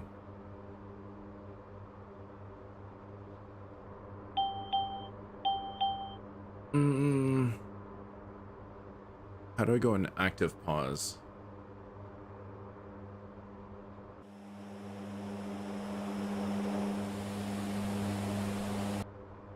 Yeah, this sucks. I might have to just restart the goddamn fucking tutorial.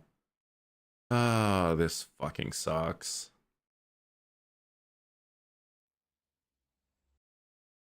This fucking blows. Such a fucking stupid mistake to do. Like, give me the fucking instructions on what button to push. Stupid fucking dumb tutorial.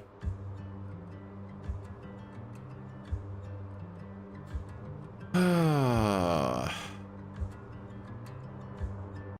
gonna look online again now that I know this is mission 8 of the tutorial.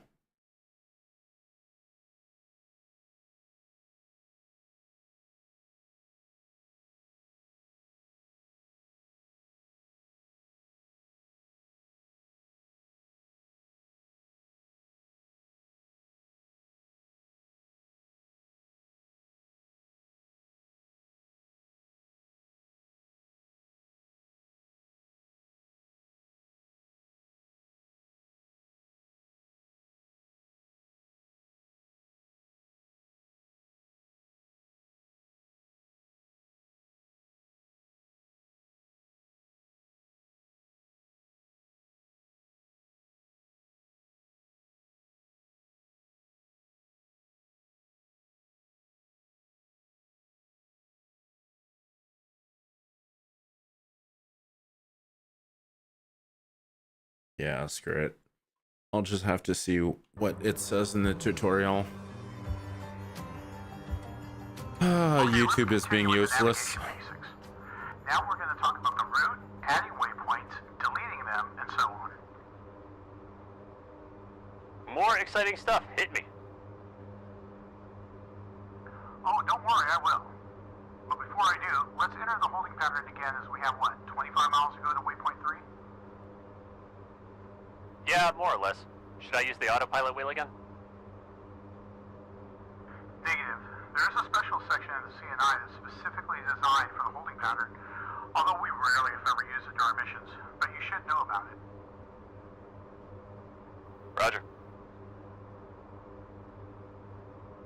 Alright, press the MSN mission button on the CNI.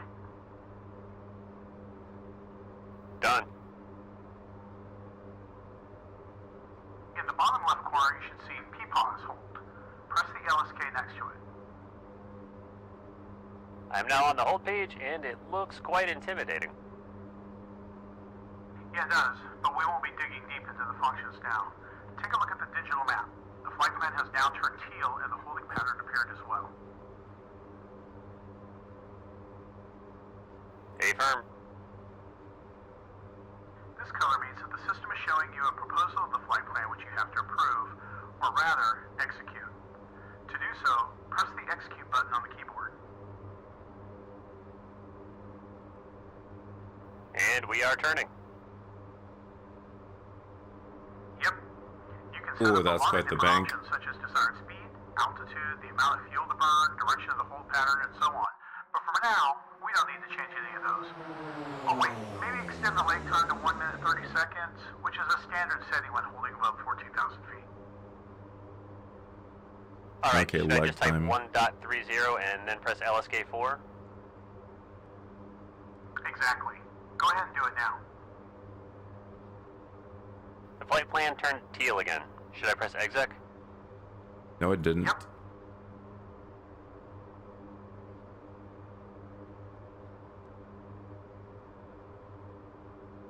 Am I not at the right spot?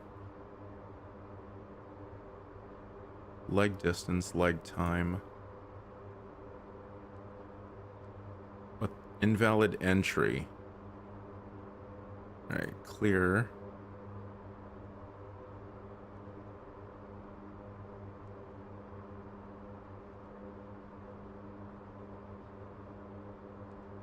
There we go. Okay, I think using the autopilot wheel is much more straightforward. True, and that's why we rarely use the hold function. But it is there and you should be familiar with it. Alright, let's move on, shall we? Let's go. Okay, so we have the ability to define two completely different flight plans using Route 1 and Route 2. As you remember, we did set that up while still on the ground, but I made some changes to them so that we can play a little with different options. Alright. Good. Press the index button and then choose Route 1. Okay, on Route 1 page. We can enter our destination in an alternate airfield here, but we'll do that later. On the right side, you have the non-bank value, which is a bank angle to be used by the guidance for all waypoint transitions, unless a different value is specified for a given waypoint on the waypoint data page. Alright.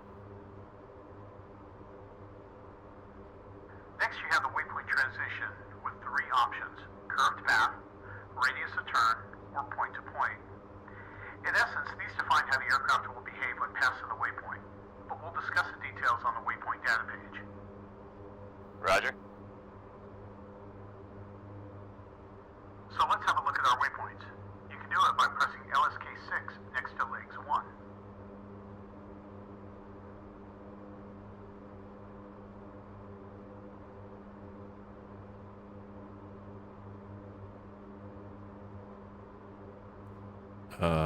What? I am on the Act Legs 1 page. Okay, this page shows the active and Oh, further there we go. waypoints on our route with their labels, course, distance, the predicted time of arrival, and target airspeed and commanded altitude. Keep in mind there are different types of waypoints, and the DAT display here will be different for a carp, hold, or approach type of waypoint, but we'll get to that later. Understood? If you click the LSK on the left side next to the waypoint's name, you'll copy that name to the scratch pad. If you use the LSKs on the right, you'll enter the waypoint data page. Let's have a look at waypoint 4. Alright. LSK3. Looking at active waypoint data. Here you have the waypoint label, time of arrival, and coordinates. You can also input wind data if you know it, set the hold parameters for the given waypoint, or modify the waypoint by pressing the MFP button. But don't do it now. Instead, press Next Page on the keyboard. A lot of data available here. Indeed. You can check the bank angle, fuel flow, waypoint elevation, deleted leg estimated time en route, as well as the waypoint transition options. Yeah, you said we will talk about them later. Now's the time. In curve path, or CP, the aircraft will turn before the waypoint in order to smoothly intercept the next leg, which means it won't overfly that waypoint at all. ROT is readiness to turn. Here, the aircraft will overfly the waypoint and then turn directly to the next one, which means she won't try to intercept the leg connecting both waypoints. Finally, in point-to-point, the aircraft will overfly the waypoint, but then it will try to come back and intercept the leg and stay on it. Comprende? Alright, I need to take a leak. I'll be right back.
Considering this plane has a microwave on it, I hope it certainly has fucking bathrooms in it. Because for a long fucking flight, that would be a real pain in the ass. Quite a lot to take in, but it actually makes sense. Yeah, and the more you work with this, the better you're going to get at it, I promise. We'll go ahead and talk about adding and deleting waypoints now, and I'll show you how it works in practice. Okay. There's a number of ways to create a new waypoint, but I'll focus on two. First, we'll add one using MGRS coordinates, and then make another one using the cursor on the digital map. Ready? Let's get to it. Press index on the CNI for me. Done. Now, route 1. Negative. Go to next page. There.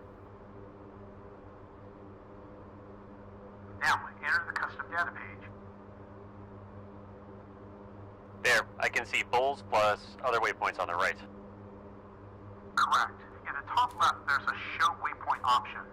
If you want to modify any of the existing waypoints, simply press the LSK next to it. This will copy the name to the scratch pad. You can also type it if you like. Let's go ahead and try it. Press on bulls. Bulls is now in the scratch pad.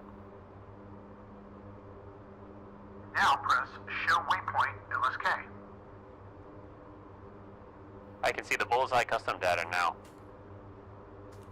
Yeah. Here you can edit the position and elevation of any waypoint stored in the memory of the CNI. Let's go back to the previous page. Press custom list. Back where we were before. We will now add a new waypoint. Make sure there's nothing in the scratch pad. Type test and press the LSK next to show waypoint.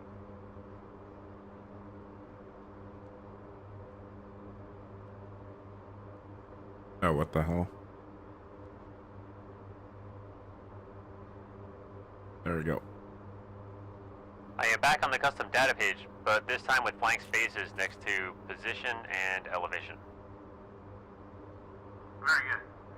Type 38 Tango Kilo Lima 571 00 89600 and press left LSK2.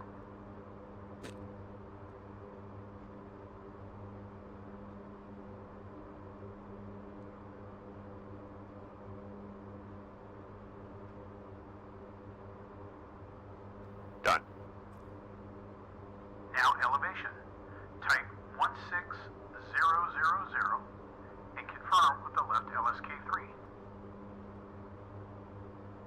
Elevation entered. Good.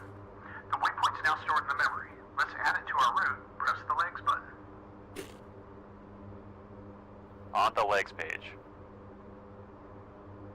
Now, in order to add the new waypoint to the flight plan, you have to type its name, so go ahead and do that now. In case you forgot, it is called Test. Thanks for the reminder. I was just wondering. Typing test. Can you also remind me what the letter T looks like? Huh. T is a letter in the middle of RTB you will hear soon if you keep asking dumb questions.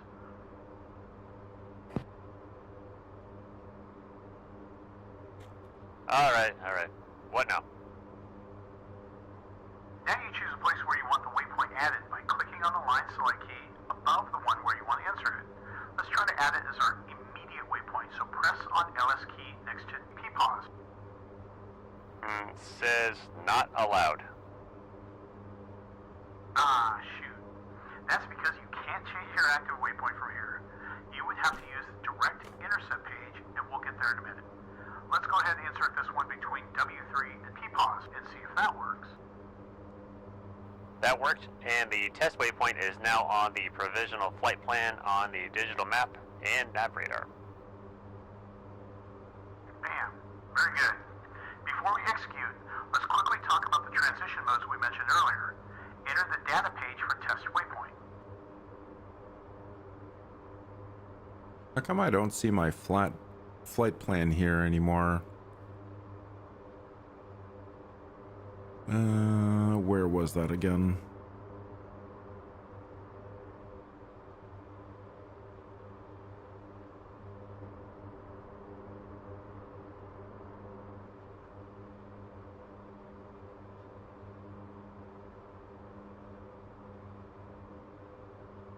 Weird. I was shown the flight plan earlier, now I can't see it.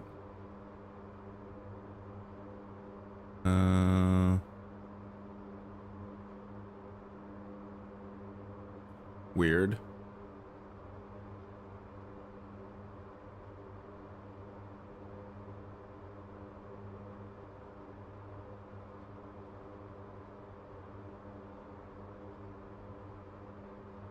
Oh, digital map 2, okay.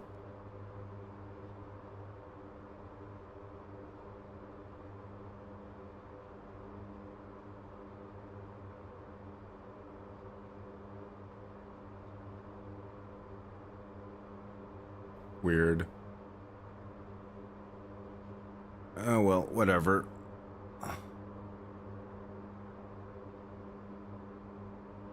Okay, done. Press next page.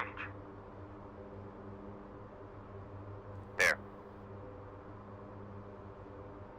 Move the cursor of the digital map over the test waypoint and press LSK3 several times and see how the flight plan changes.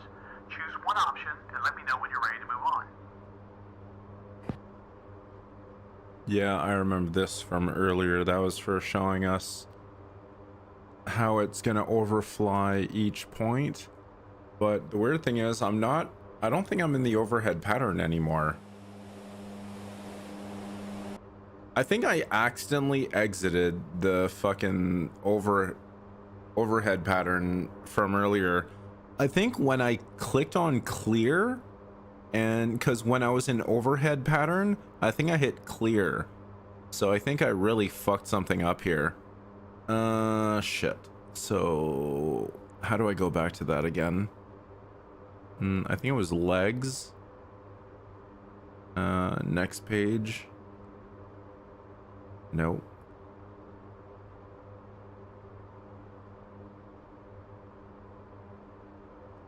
Or was it this? Yeah. EPOS hold and execute.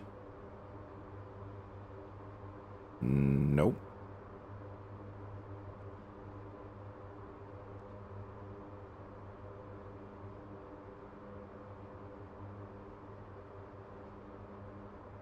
Yeah, it's saying not allowed. Fuck's sakes. I fucked up again. I really don't want to restart this a fucking third time. How the hell do I go back to where I was? Ah, fuck's sakes.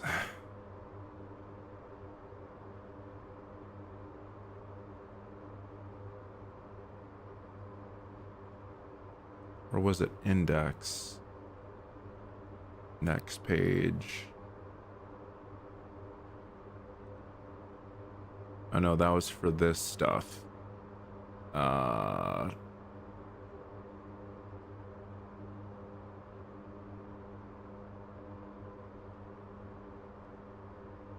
Active leg.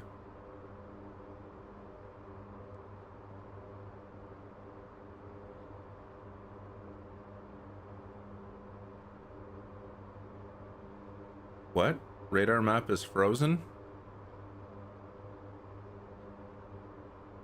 I don't think so.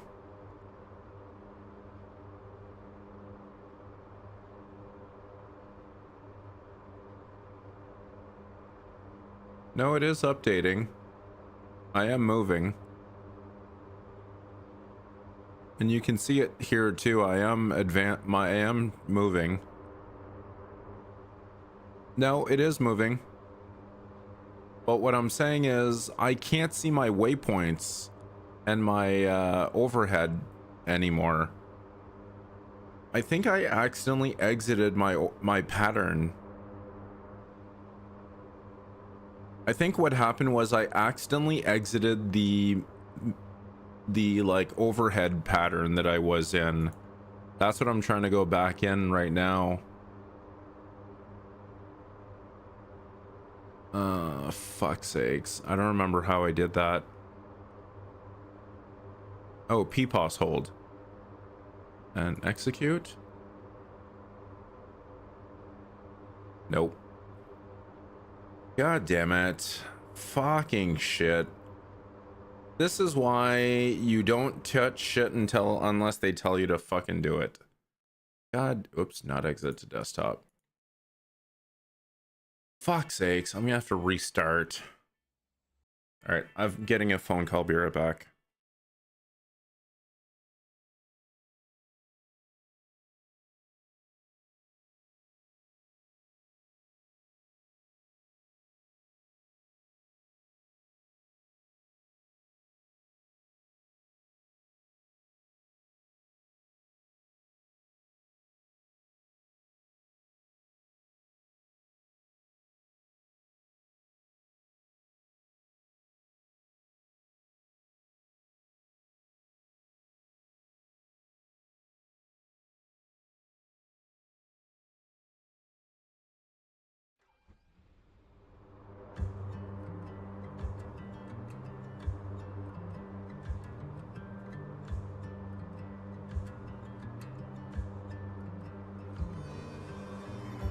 Well, as they say, third time's a charm. Okay, let's continue with the navigation basics. Now we're going to talk about the route, adding waypoints, deleting them, and so Ah, fucking pain in the ass. More exciting stuff. Hit me.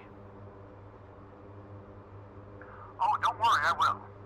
But before I do, let's enter the holding pattern again as we have, what, 25 miles to go to waypoint 3?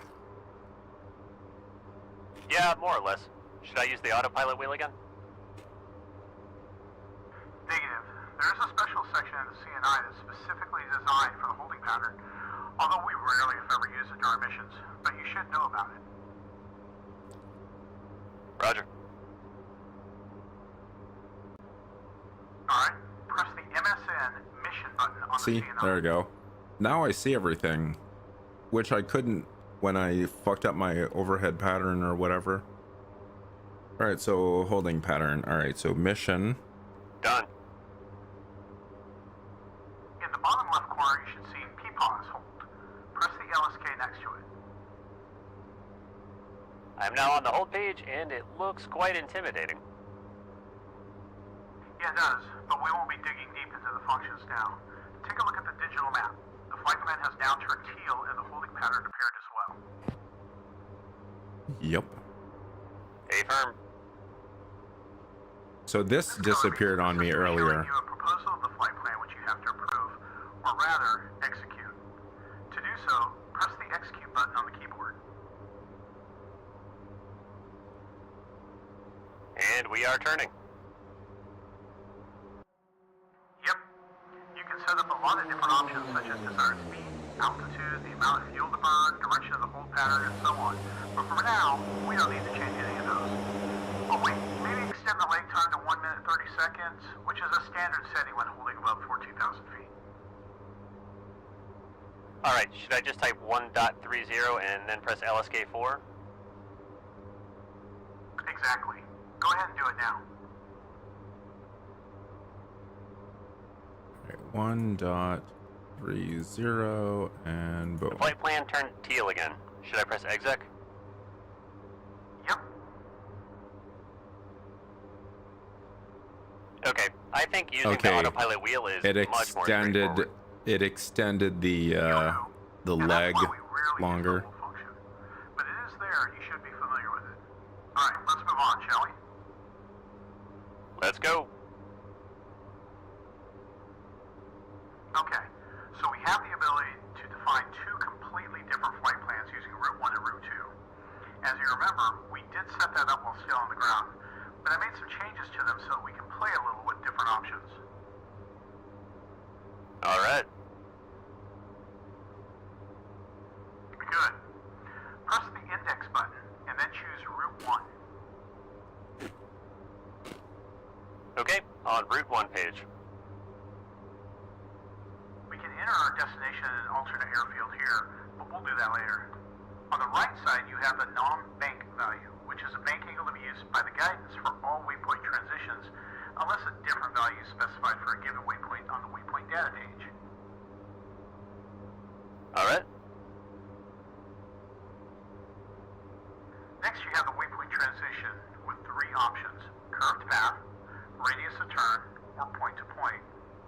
In essence, these define how the aircraft will behave when passing the waypoint, but we'll discuss the details on the waypoint data page. Roger. So let's have a look at our waypoints. You can do it by pressing LSK6 next to legs 1. I am on the Act Legs 1 page. Okay, this page shows the active and further waypoints on our route with their labels, course, distance, the predicted time of arrival, and target airspeed and commanded altitude. Keep in mind there are different types of waypoints and the DAT display here will be different for a carp, hold, or approach type of waypoint, but we'll get to that later. Understood? If you click the LSK on the left side next to the waypoint's name, you'll copy that name to the scratch pad. If you use the LSKs on the right, you'll enter the waypoint data page. Let's have a look at waypoint 4.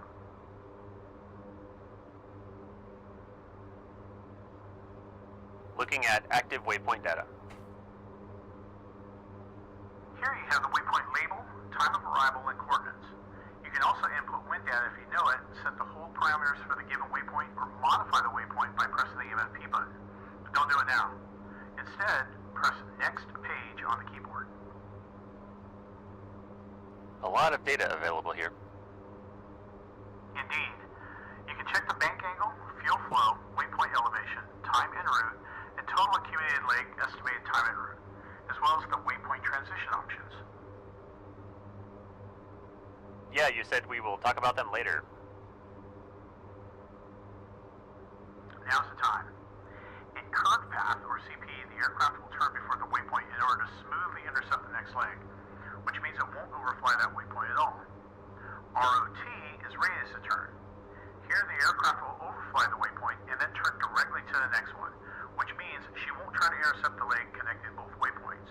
Finally, in point to point, the aircraft will overfly the waypoint, but then it will try to come back and intercept the leg and stay on it. Comprende? Quite a lot to take in, but it actually makes sense. Yeah, and the more you work with this, the better you're going to get at it, I promise. We'll go ahead and talk about adding and deleting waypoints now, and I'll show you how it works in practice. Okay. There's a number of ways to create a new waypoint, but I'll focus on two. First, we'll add one using MGRS coordinates, and then make another one using the cursor on the digital map. Ready? Let's get to it. Press index on the CNI for me. Done. Now route 1. Negative. Go to the next page. There. Now, enter the custom data page. There. I can see bulls plus other waypoints on the right. Correct. In the top left, there's a show waypoint option. If you want to modify any of the existing waypoints, simply press the LSK next to it. This will copy the name to the scratch pad. You can also type it if you like. Let's go ahead and try it. Press on bulls. Bulls is now in the scratch pad. Now press show waypoint LSK. I can see the bullseye custom data now. Yeah. Here you can edit the position and elevation of any waypoint stored in the memory of the CNI. Let's go back to the previous page. Press custom list. Back where we were before. We will now add a new waypoint. Make sure there's nothing in the scratch pad. Type test and press the LSK next to show waypoint. I am back on the custom data page, but this time with blank spaces next to position and elevation. Very good. Type 38 Tango Kilo Lima 57100 89600 and press left LSK2. Done. Now elevation. Type 16000 and confirm with the left LSK3. Elevation entered. Good. The waypoint's now stored in the memory. Let's add it to our route. Press the legs button. On the legs page. Now, in order to add the new waypoint to the flight plan, you have to type its name. So go ahead and do that now. In case you forgot, it is called test. Thanks for the reminder. I was just wondering. Typing test. Can you also remind me what the letter T looks like? Huh. T is a letter in the middle of RTB you will hear soon if you keep asking dumb questions. Alright. What now? Now you choose a place where you want the waypoint added by clicking on the line select key above the one where you want to insert it. Let's try to add it as our immediate waypoint, so press on LS key next to P-pause. Says not allowed. Ah, shoot. That's because you can't change your active waypoint from here. You would have to use the direct intercept page, and we'll get there in a minute. Let's go ahead and insert this one between W3 and P-pause and see if that works. That worked, and the test waypoint is now on the provisional flight plan on the digital map and nav radar. Bam. Very good. Before we execute, let's quickly talk about the transition modes we mentioned earlier. Enter the data page for test waypoint. Okay, done. Press next page. There. Move the cursor of the digital map over the test waypoint and press LSK3 several times and see how the flight plan changes. Choose one option and let me know when you're ready to move on.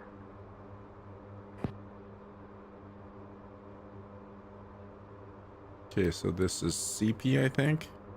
Yeah, CP, ROT, and point to point. Let's go CP. Okay, now I see how it works. Let's go. Now confirm the new flight plan using the execute button. The flight plan is white. Okay, let's talk about removing waypoints now. You can delete them from the flight plan in two ways. From the legs page, or by choosing a waypoint that is further down the list as your direct destination, which will effectively remove all the waypoints between you and the selected one from the flight plan. Does this also delete them from the memory? Negative. Only from the flight plan. Now go back to the legs page. I'm there. Now, press delete key. Delete legend has shown in the bottom right corner of the screen. That means the delete function is active. Remove the test waypoint by pressing the LSK next to it. Test is gone from the list, but it stays on the digital map, although the flight plan is now teal and no longer goes through that waypoint. You can execute the new flight plan, or if you've made a mistake, you can also press the LS key next to erase. Actually, go ahead and do that. Select erase. We are back to where we were. So the second way to remove waypoints from the flight plan is to set a direct active waypoint that's further up the route. You can do that from the direct intercept page. Press it now. I am on Act Legs 1 page with two options at the bottom, Direct to and Intercept Leg. Let's say we want to go directly to waypoint 4. You can either type its name or press the LS key next to it.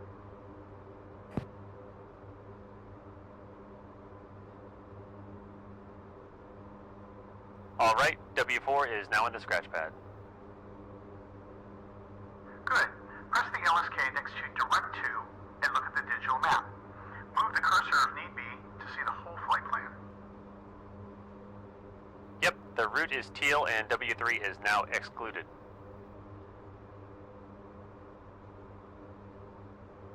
So the system is ready to fly directly to waypoint 4. When you execute this flight plan, we'll execute the holding pattern and move on. Go ahead and press the exec button. We're going toward waypoint 4. Yes. Remember that waypoints removed from the flight plan remain in the memory. If you want to permanently delete them, you should use the custom data page and index. Actually, let's get rid of the test for good. Press index, next page, and custom data.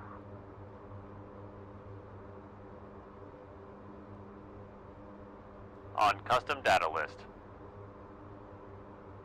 Press the delete key again. Done. And now delete test. Test is gone. Very good. One last thing before we move on to CARB is adding a waypoint using the cursor.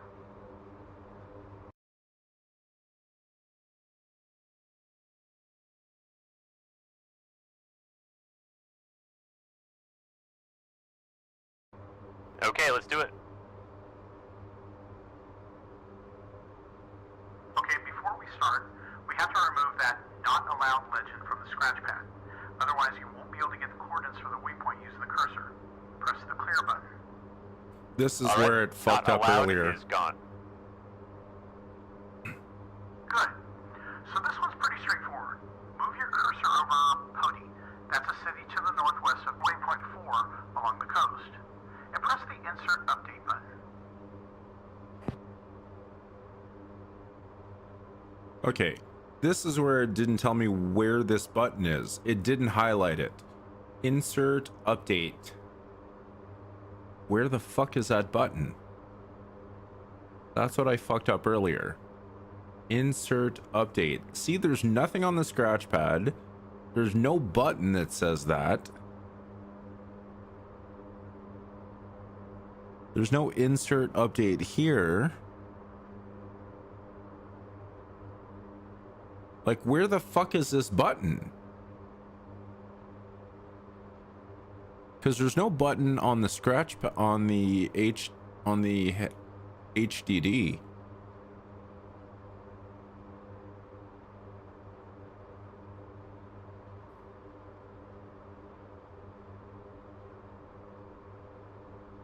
Oh, that's where I fucked up. Make sure to bind cursor insert update. Fucking Christ. He did not say that. Okay, because it's in square brackets, this is just notes. He doesn't say this. Motherfucker. Cursor insert. Here it is. Insert update right here. Motherfucker. That's what I needed to keybind. All right, that's our pitch sync. That's what it was. I knew I fucking keybound this earlier, so it's not a button I needed to push. That was for like when you're wanting to change altitude hold. You hit pitch sync, bank, or pitch up, pitch down, and then let go of the button, and then it'll keep that pitch until you hit your new altitude. So that's what I needed for that. Okay. Camera. Oh yeah, that's already keybound. I could keybind it to this, but I'm not sure. Oh yeah, let's just do TDC to press. Yeah, TDC to press would be a good one for update. There we go, the TDC on my... All right, cool. So boom, and TDC to press. And I have the coordinates. Boom, yay. Okay, I have the coordinates for Pody and the scratch pad. Return to the links page.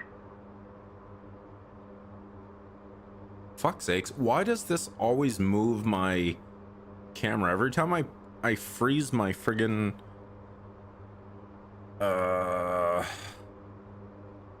whatever. Legs. There. Insert the new waypoint between 4 and U5 by pressing LSK2. Yep, it is in the provisional flight plan now. Yeah, you could execute it if you want to, but we won't. Simply press erase and we'll move on to other stuff. Unless you have any other questions. Okay, there it is. Yeah, if I wanted to keep that. But yeah, he said to hit erase. I think I'm good. Learned a lot already in this part. Cool. So on to the fun stuff. Airdrop.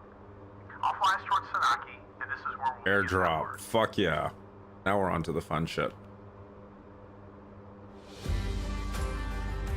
Okay, mission complete. All right. So I learned a lesson. Read everything. Fuck's sakes. I did not know I needed to keybind that button. That's how I fucked up earlier. I thought there was a button for that. All right, next tutorial. CARP, whatever that stands for.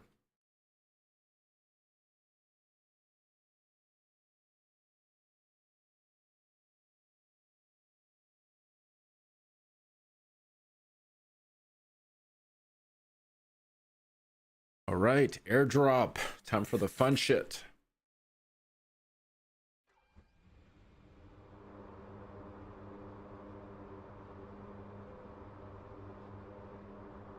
We will start this mission out of character and in a rather unconventional way. As before we move on to the fun part, we need to spend a few minutes talking about the cargo menu. The default keybind to bring it up is left control and C. Go ahead and turn it on. Oh, this. Yeah, I already have that keybound. As it opens up, you can see a detailed checklist for different stages of flight. What is very cool about this is that you can choose 4 different fidelity levels. From stolen, as if you just stole the aircraft and want to quickly get in the air, to professional, so the checklist that would be used in real life by the pilots. However, what interests us in this particular mission is the cargo tab at the top. Go ahead and press it.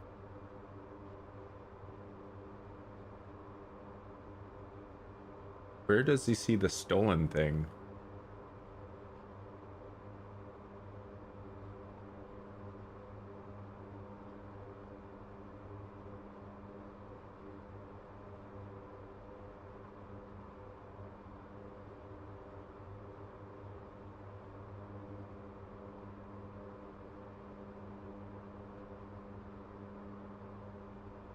Yeah, GTA. I don't see the normal or stolen thing.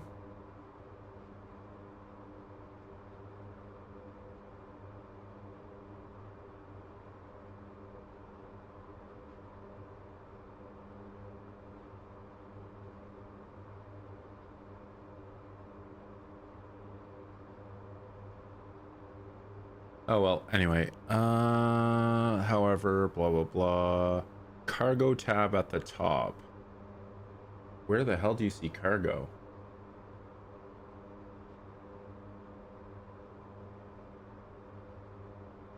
Where does he see cargo? On action? Oh, under action. GTA, I stole it. Nice.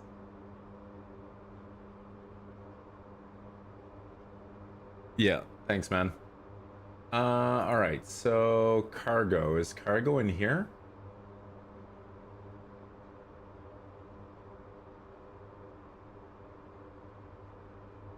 Oh, here. Jesus fuck. All right. Before we do anything else, switch to the Loadmaster view. Press 3 on the keyboard. 3 on the keyboard. Gotcha.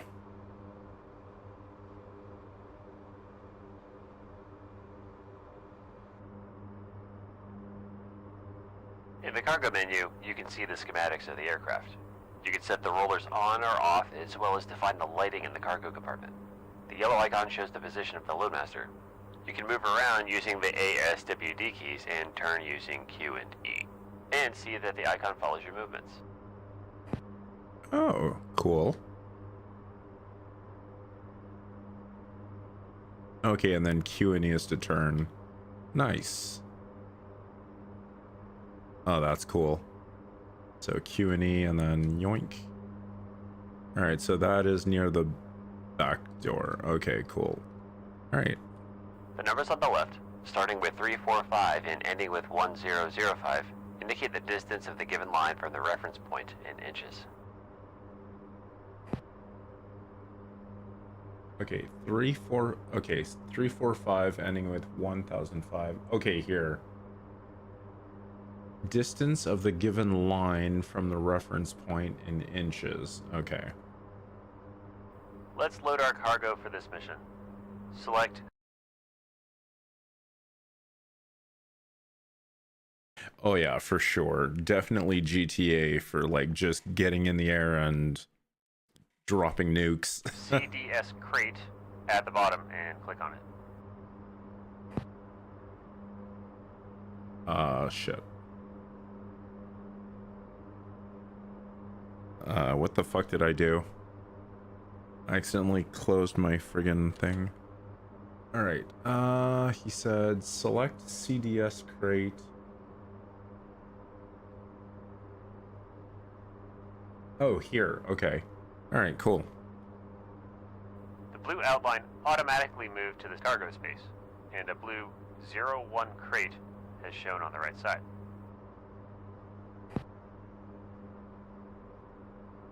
Here you can choose the parachute type, assign it to a specific CARP program, and adjust the timer for the parachute to open after the drop, which would normally be used for a higher altitude drops to minimize drift on descent.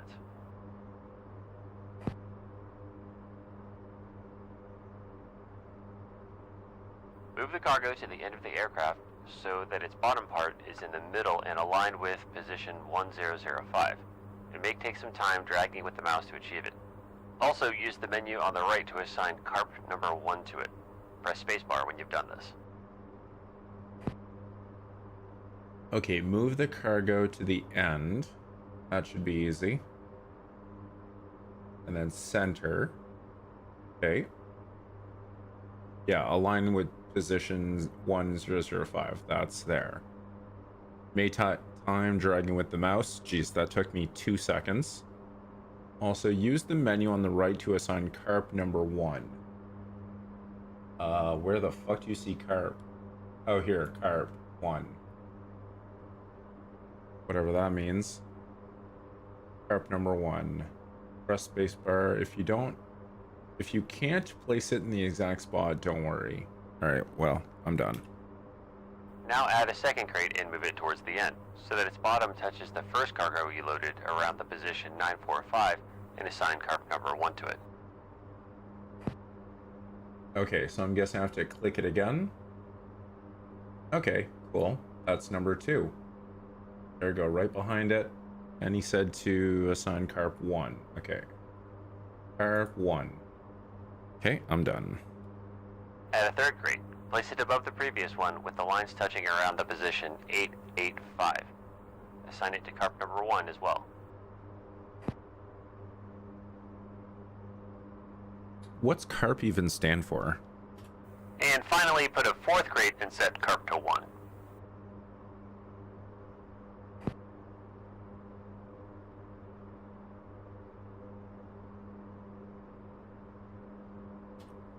When you are happy, click on the Load All icon in the top right corner of the blue quadrant. Top right of the blue quadrant. Okay. I'm guessing that means I see all, but I don't see load all. That must be it. Okay, there we go. Boom. 1, 2, 3, 4. Boom. Nice.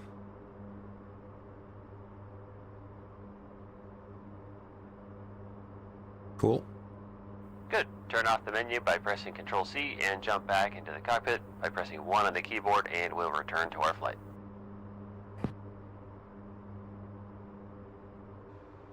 Alrighty.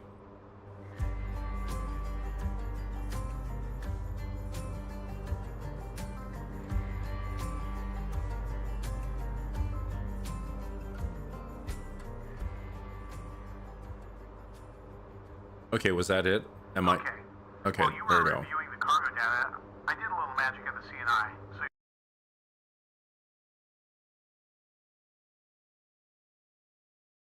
Yeah, I'm guessing carb means like what, like for each press of the like unload button, it's probably going to be for like dropping the first set of stuff and then the second one.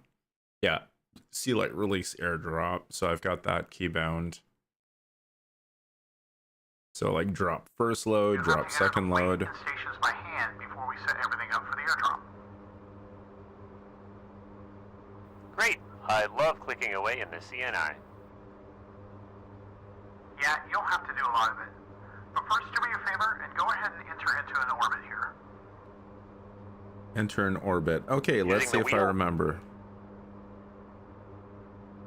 Negative. Use a P-pause hold. Of course, P-pause. All right, let's see if I remember how to do this. So I'm gonna have to go index. No, it was leg. Or maybe not. Oh no, it was mission, P-pause hold, and let's do a 1 minute leg, sure. Let's see, did that populate on the, yeah, it did. Cool. And let's hit execute. Boom.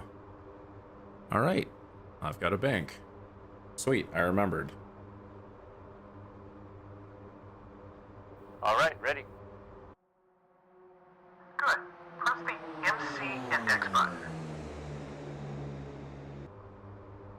All right, I guess I was not done with this. Yoink.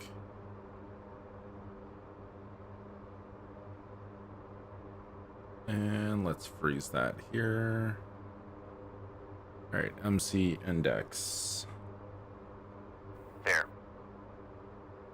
Enter the weight and balance menu. Weight and balance. Okay. Here you can enter and change the weight of fuel, payload, crew members, or bags and other equipment.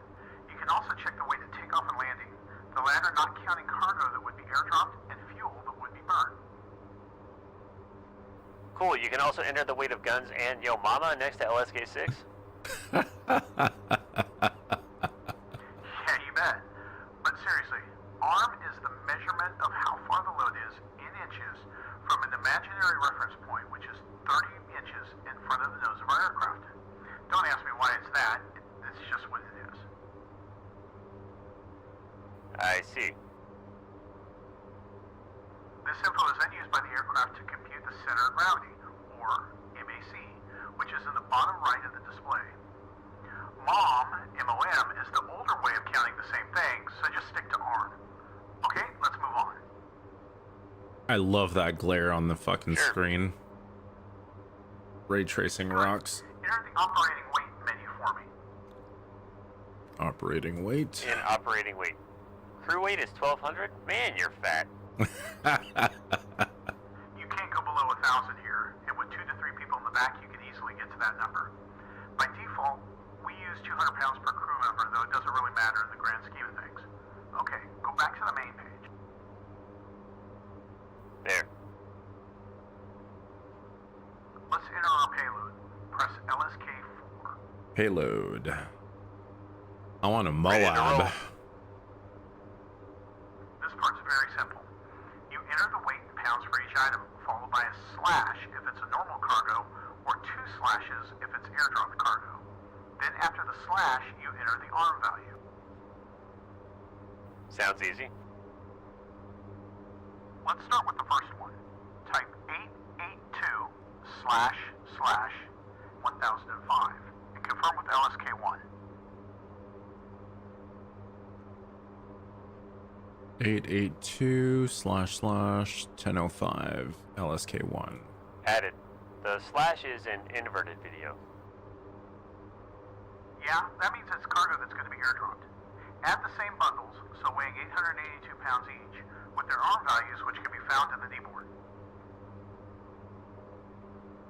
Alright, values can also be found in the cargo menu. Remember to add 2 slashes. Alright, so this time 882. Okay, yeah, it's basically the position of where each box is. So the first one at the door is 1005, then the next one is 945, which is going to be at the next position. Then 882 again for weight. And then, all right, Control C. So 945. And the next one is going to be at, fuck, what is that number? I can't see from here. What is that? This is why I hate playing DCS with my full cockpit setup. I'm literally 6 feet from my fucking screen right now. Hang on, I'm gonna put my joystick down. I need to literally stand up to look at my screen.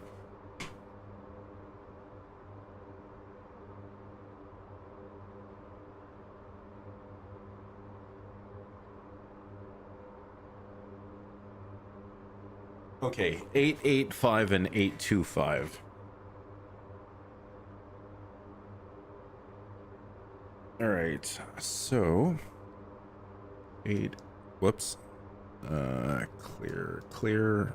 I said 885. 885. Boom, and then 882 / 825. And there we go. Payload added. We're ready to prepare the drop using the carb menu. This is done from the legs page, so let's start there.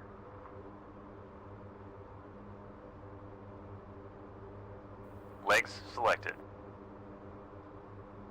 Now our drop point is named, well, drop. Enter its data by pressing right LSK next to it, and then MFP in the bottom right.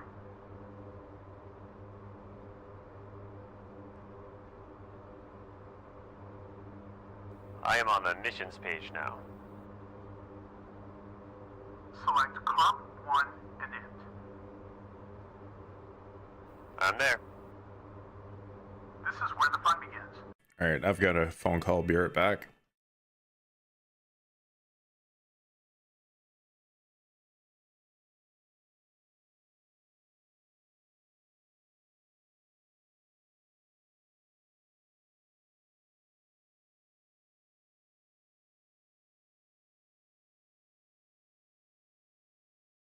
All right, be right back. I've got family on its way over for supper.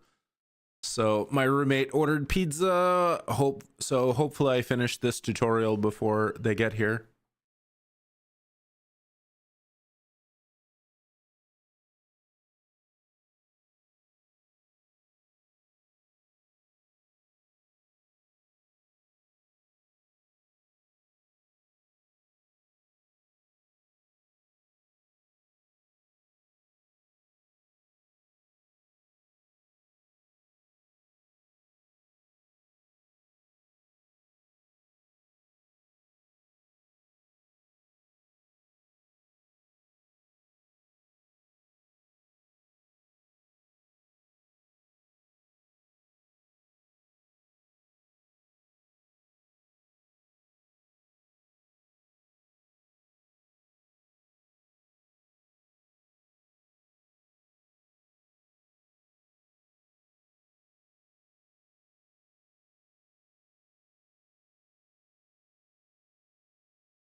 All right, so by the time my roommate gets here with the pizza, I should be able to The PI finish this. position is a point where you want that first container to touch the ground. And in this case, it's accurate, since that would be the drop waypoint location. That location will be marked with emerald smoke. Roger. Can I alter the coordinates by typing them and pressing LSK next to drop? Can I use MGRS? Yeah, you can, but it will change the waypoint name and the PI position will still be shown in lat long. Next to it, you have time on target, which is self-explanatory. Below, a few of the items have boxes, which means they have yet to be filled out. Like anywhere else in the CNI. Exactly. Let's start with the length of the drop zone, which should be entered in yards. All the info is in the kneeboard. Type 1095 here, and confirm with LSK3 next to length LET. Done. Next to it is the point of impact measured from the leading edge of the drop zone.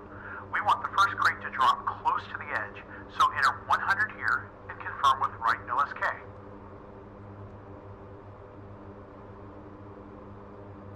Okay. Okay, the next parameter on the left is the slowdown distance, the point at which you should start the slowdown process.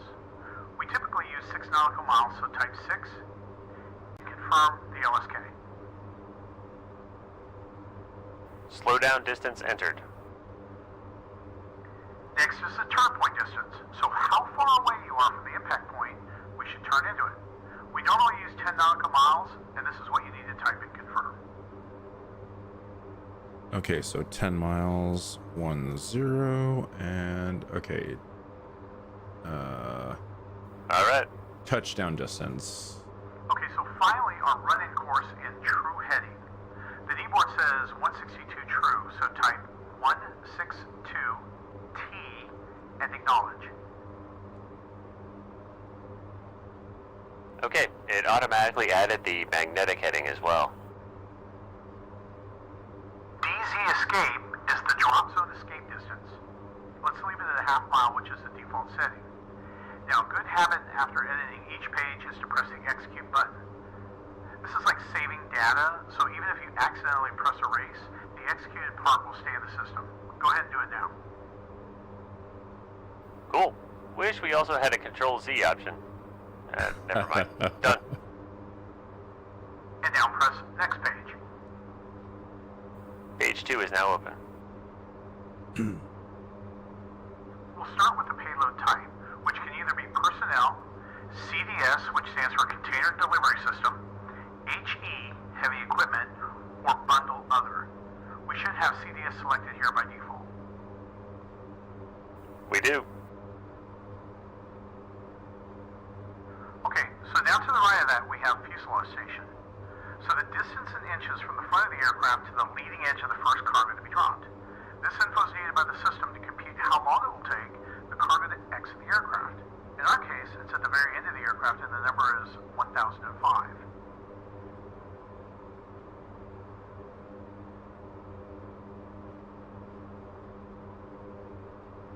Okay, so is it telling me to punch in 1005? What the hell? This info is needed by the system for how long it'll take the cargo to exit. In our case, it's at the end, so 1005. Alright, I'm assuming he wants me to punch that in. Roger. Confirmed. Cargo weight miss Back to the left compare. Number of stages determines if we're going to be doing a single stage, low level drop, or a 2-stage higher altitude one. Let's leave it on 1 as we'll be dropping from low altitude. Okay, 1 or 2 stage. Okay. Now I see. 1 and 2. Then Release shoot system number. can either be extraction chute or tow, cargo release system, CRS, or not applicable, selected for personnel. Again, we'll leave it at the current selection, CRS. Where do you Gotcha. see CRS? Oh, there. Chute Release type and system. number. Enter the chute list on the right. Press left LSK1 to copy the chute type to the scratch pad. Then return to the previous menu and enter it using left LSK3. Okay, G12D. Carp in it. Okay, and now under shoot number. Okay, done. Now, Shoot on the list element again? weight and quantity, type Oh. 882 as this is the weight of one crate /4, the number of crates we have that we're going to drop, and confirm. Okay, element weight and quantity. Okay, I see. The total changed to 3,528 pounds. That's correct. Now, CAS on the left is the calibrated airspeed for the drop, with 140 being the default speed. However, the manuals say that if we're slick, so we're below 120,000 gross weight, we should be dropping at 130 knots, and this is what we'll use. Alright, I'm not seeing what the AI just mentioned when I hit LSK3. Like, the element weight and quantity didn't change. 882/4. Okay, yeah, I'm still not seeing anything. Sure, 130 set. Okay, finally the Oh restart shit, option. 130. Escape will take us back to the flight plan after the drop. It's usually what you do in a combat airdrop. L or R will set up a left or right hand restart for multiple drops. So let's say you're doing training and you're dropping one bundle at a time. Makes it easy. Execute to save, and let's go ahead and move to the next page.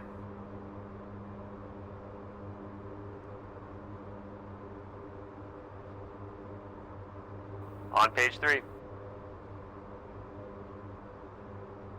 On this page, we'll introduce the winds and temperature for the drop altitude, as well as winds for the drop zone. Let's start with the temperature. We'll be dropping from 1,500 feet, so we'll take the temperature at that altitude. Okay, how do we find it? If it's not briefed and given to you during mission planning, the best way is to use the average lapse rate. We can do that by using the temperature on the ground as a basis. A rule of thumb, it will decrease by 2 degrees for every 1,000 feet. Oh, right. So if we have 20 degrees Celsius on the ground right now, then at 1,500 feet we will input 17. Exactly. Let's get to it. First, the winds at the altitude, which luckily were in our brief. Type 038/04 and confirm with left LSK1.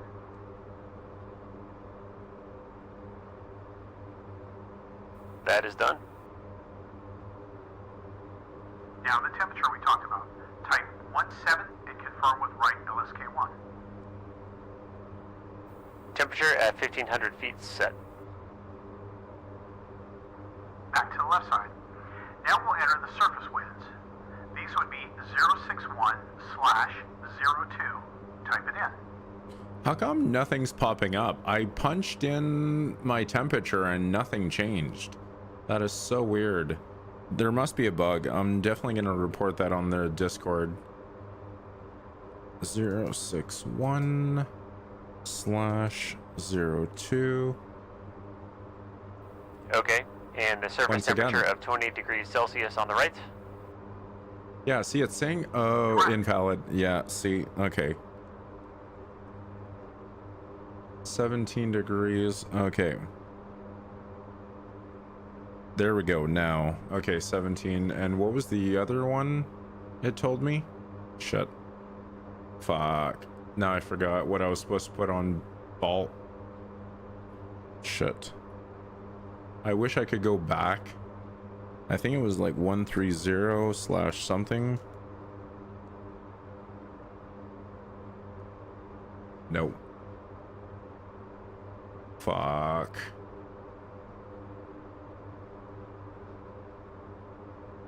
Okay, now it's telling me. Done. Okay. What is the BAL wind speed?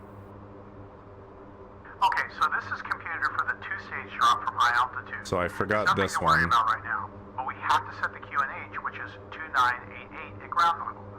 Type it in and confirm with LSK5. Okay, pressure set. Good. Execute and press next page. Alright, we're on page 4. Wow, this is a lot of button pushing. Here, we'll input altitude and elevation elevation data, including the point of impact MSL altitude and highest obstructions in the area. Okay. The PI elevation is correct, so we'll leave it as it is. Obstruction elevation is the elevation above mean sea level of the obstruction that minimum clearance must be maintained. Drop zone elevation is the highest point of the drop zone measured in feet, like hills. We usually enter whichever is higher. In this case, as you can see in the kneeboard, this would be the trees adjacent to the runway, so we'll enter 68 feet. That is a pretty tall tree. Remember, you're using MSL, not AGL. So you have to add the height of the tree to the PI elevation, hence the 68. Okay, minimum Type draw it in and confirm with height. the right LSK4. Or no, obstruction elevation. Whoops. That's number 4. Yeah. All right, the box has disappeared from the obstruction elevation, and drop altitude changed to 568 feet. Correct. The drop altitude will be computed by adding the required clearance height on the left to the DZ or obstruction elevation.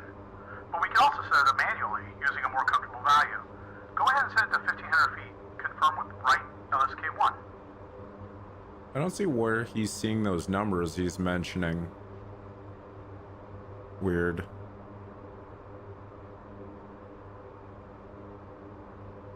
Alright, 1,500 feet. 1,500 feet set. Alright, now have a look at the digital map. The cyan flight plan shows you the turn point, slowdown point, and the drop zone. Press execute to acknowledge it.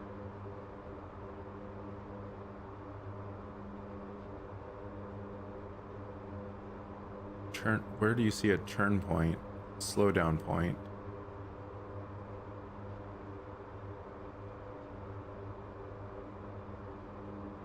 Alright, whatever. Done. Very good. Exit the hold pattern and intercept the flight path going towards the IP. It should show on the HUD as a green square. Then enable the nav mode. Alright, exit hold pattern and intercept the flight path going towards IP. Alright, so it said recommend to use direct 2, so let's go legs.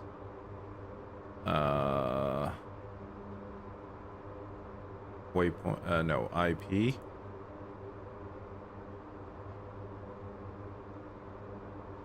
Fuck. God damn it. How do I do that again? Fuck's sakes. IP. Leg. No. God damn it. I forgot how to do that, for fuck's sakes.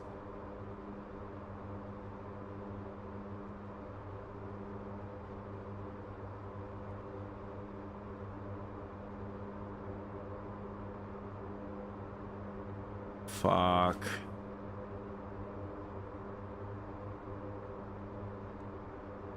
Okay, direct intercept. There we go. IP direct 2.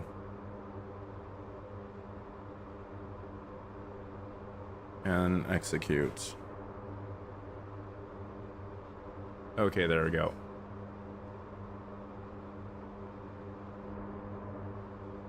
Back in nav mode. Good. Yep. Okay, so normally we would be dropping in manual mode. We want to have control over when we do that drop. But since this is the first time we're doing it, we'll use autopilot all the way. Later on, once you get the hang of it, you can practice manual drops, okay? Sure.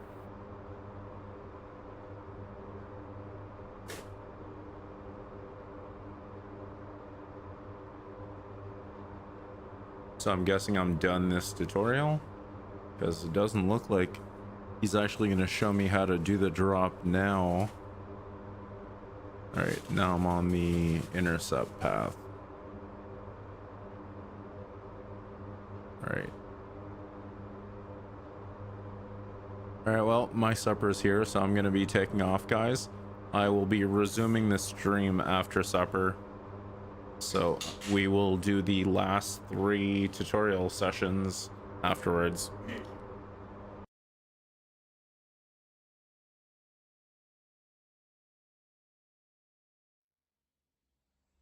Yeah, next is going to be the approach.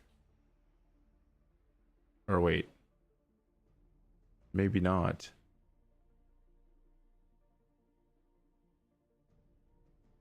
Oh, yeah. I don't think I was done. Shit. All right, well, I'll get back to that point after supper, and then I'll resume the stream. All right, boys. See you later.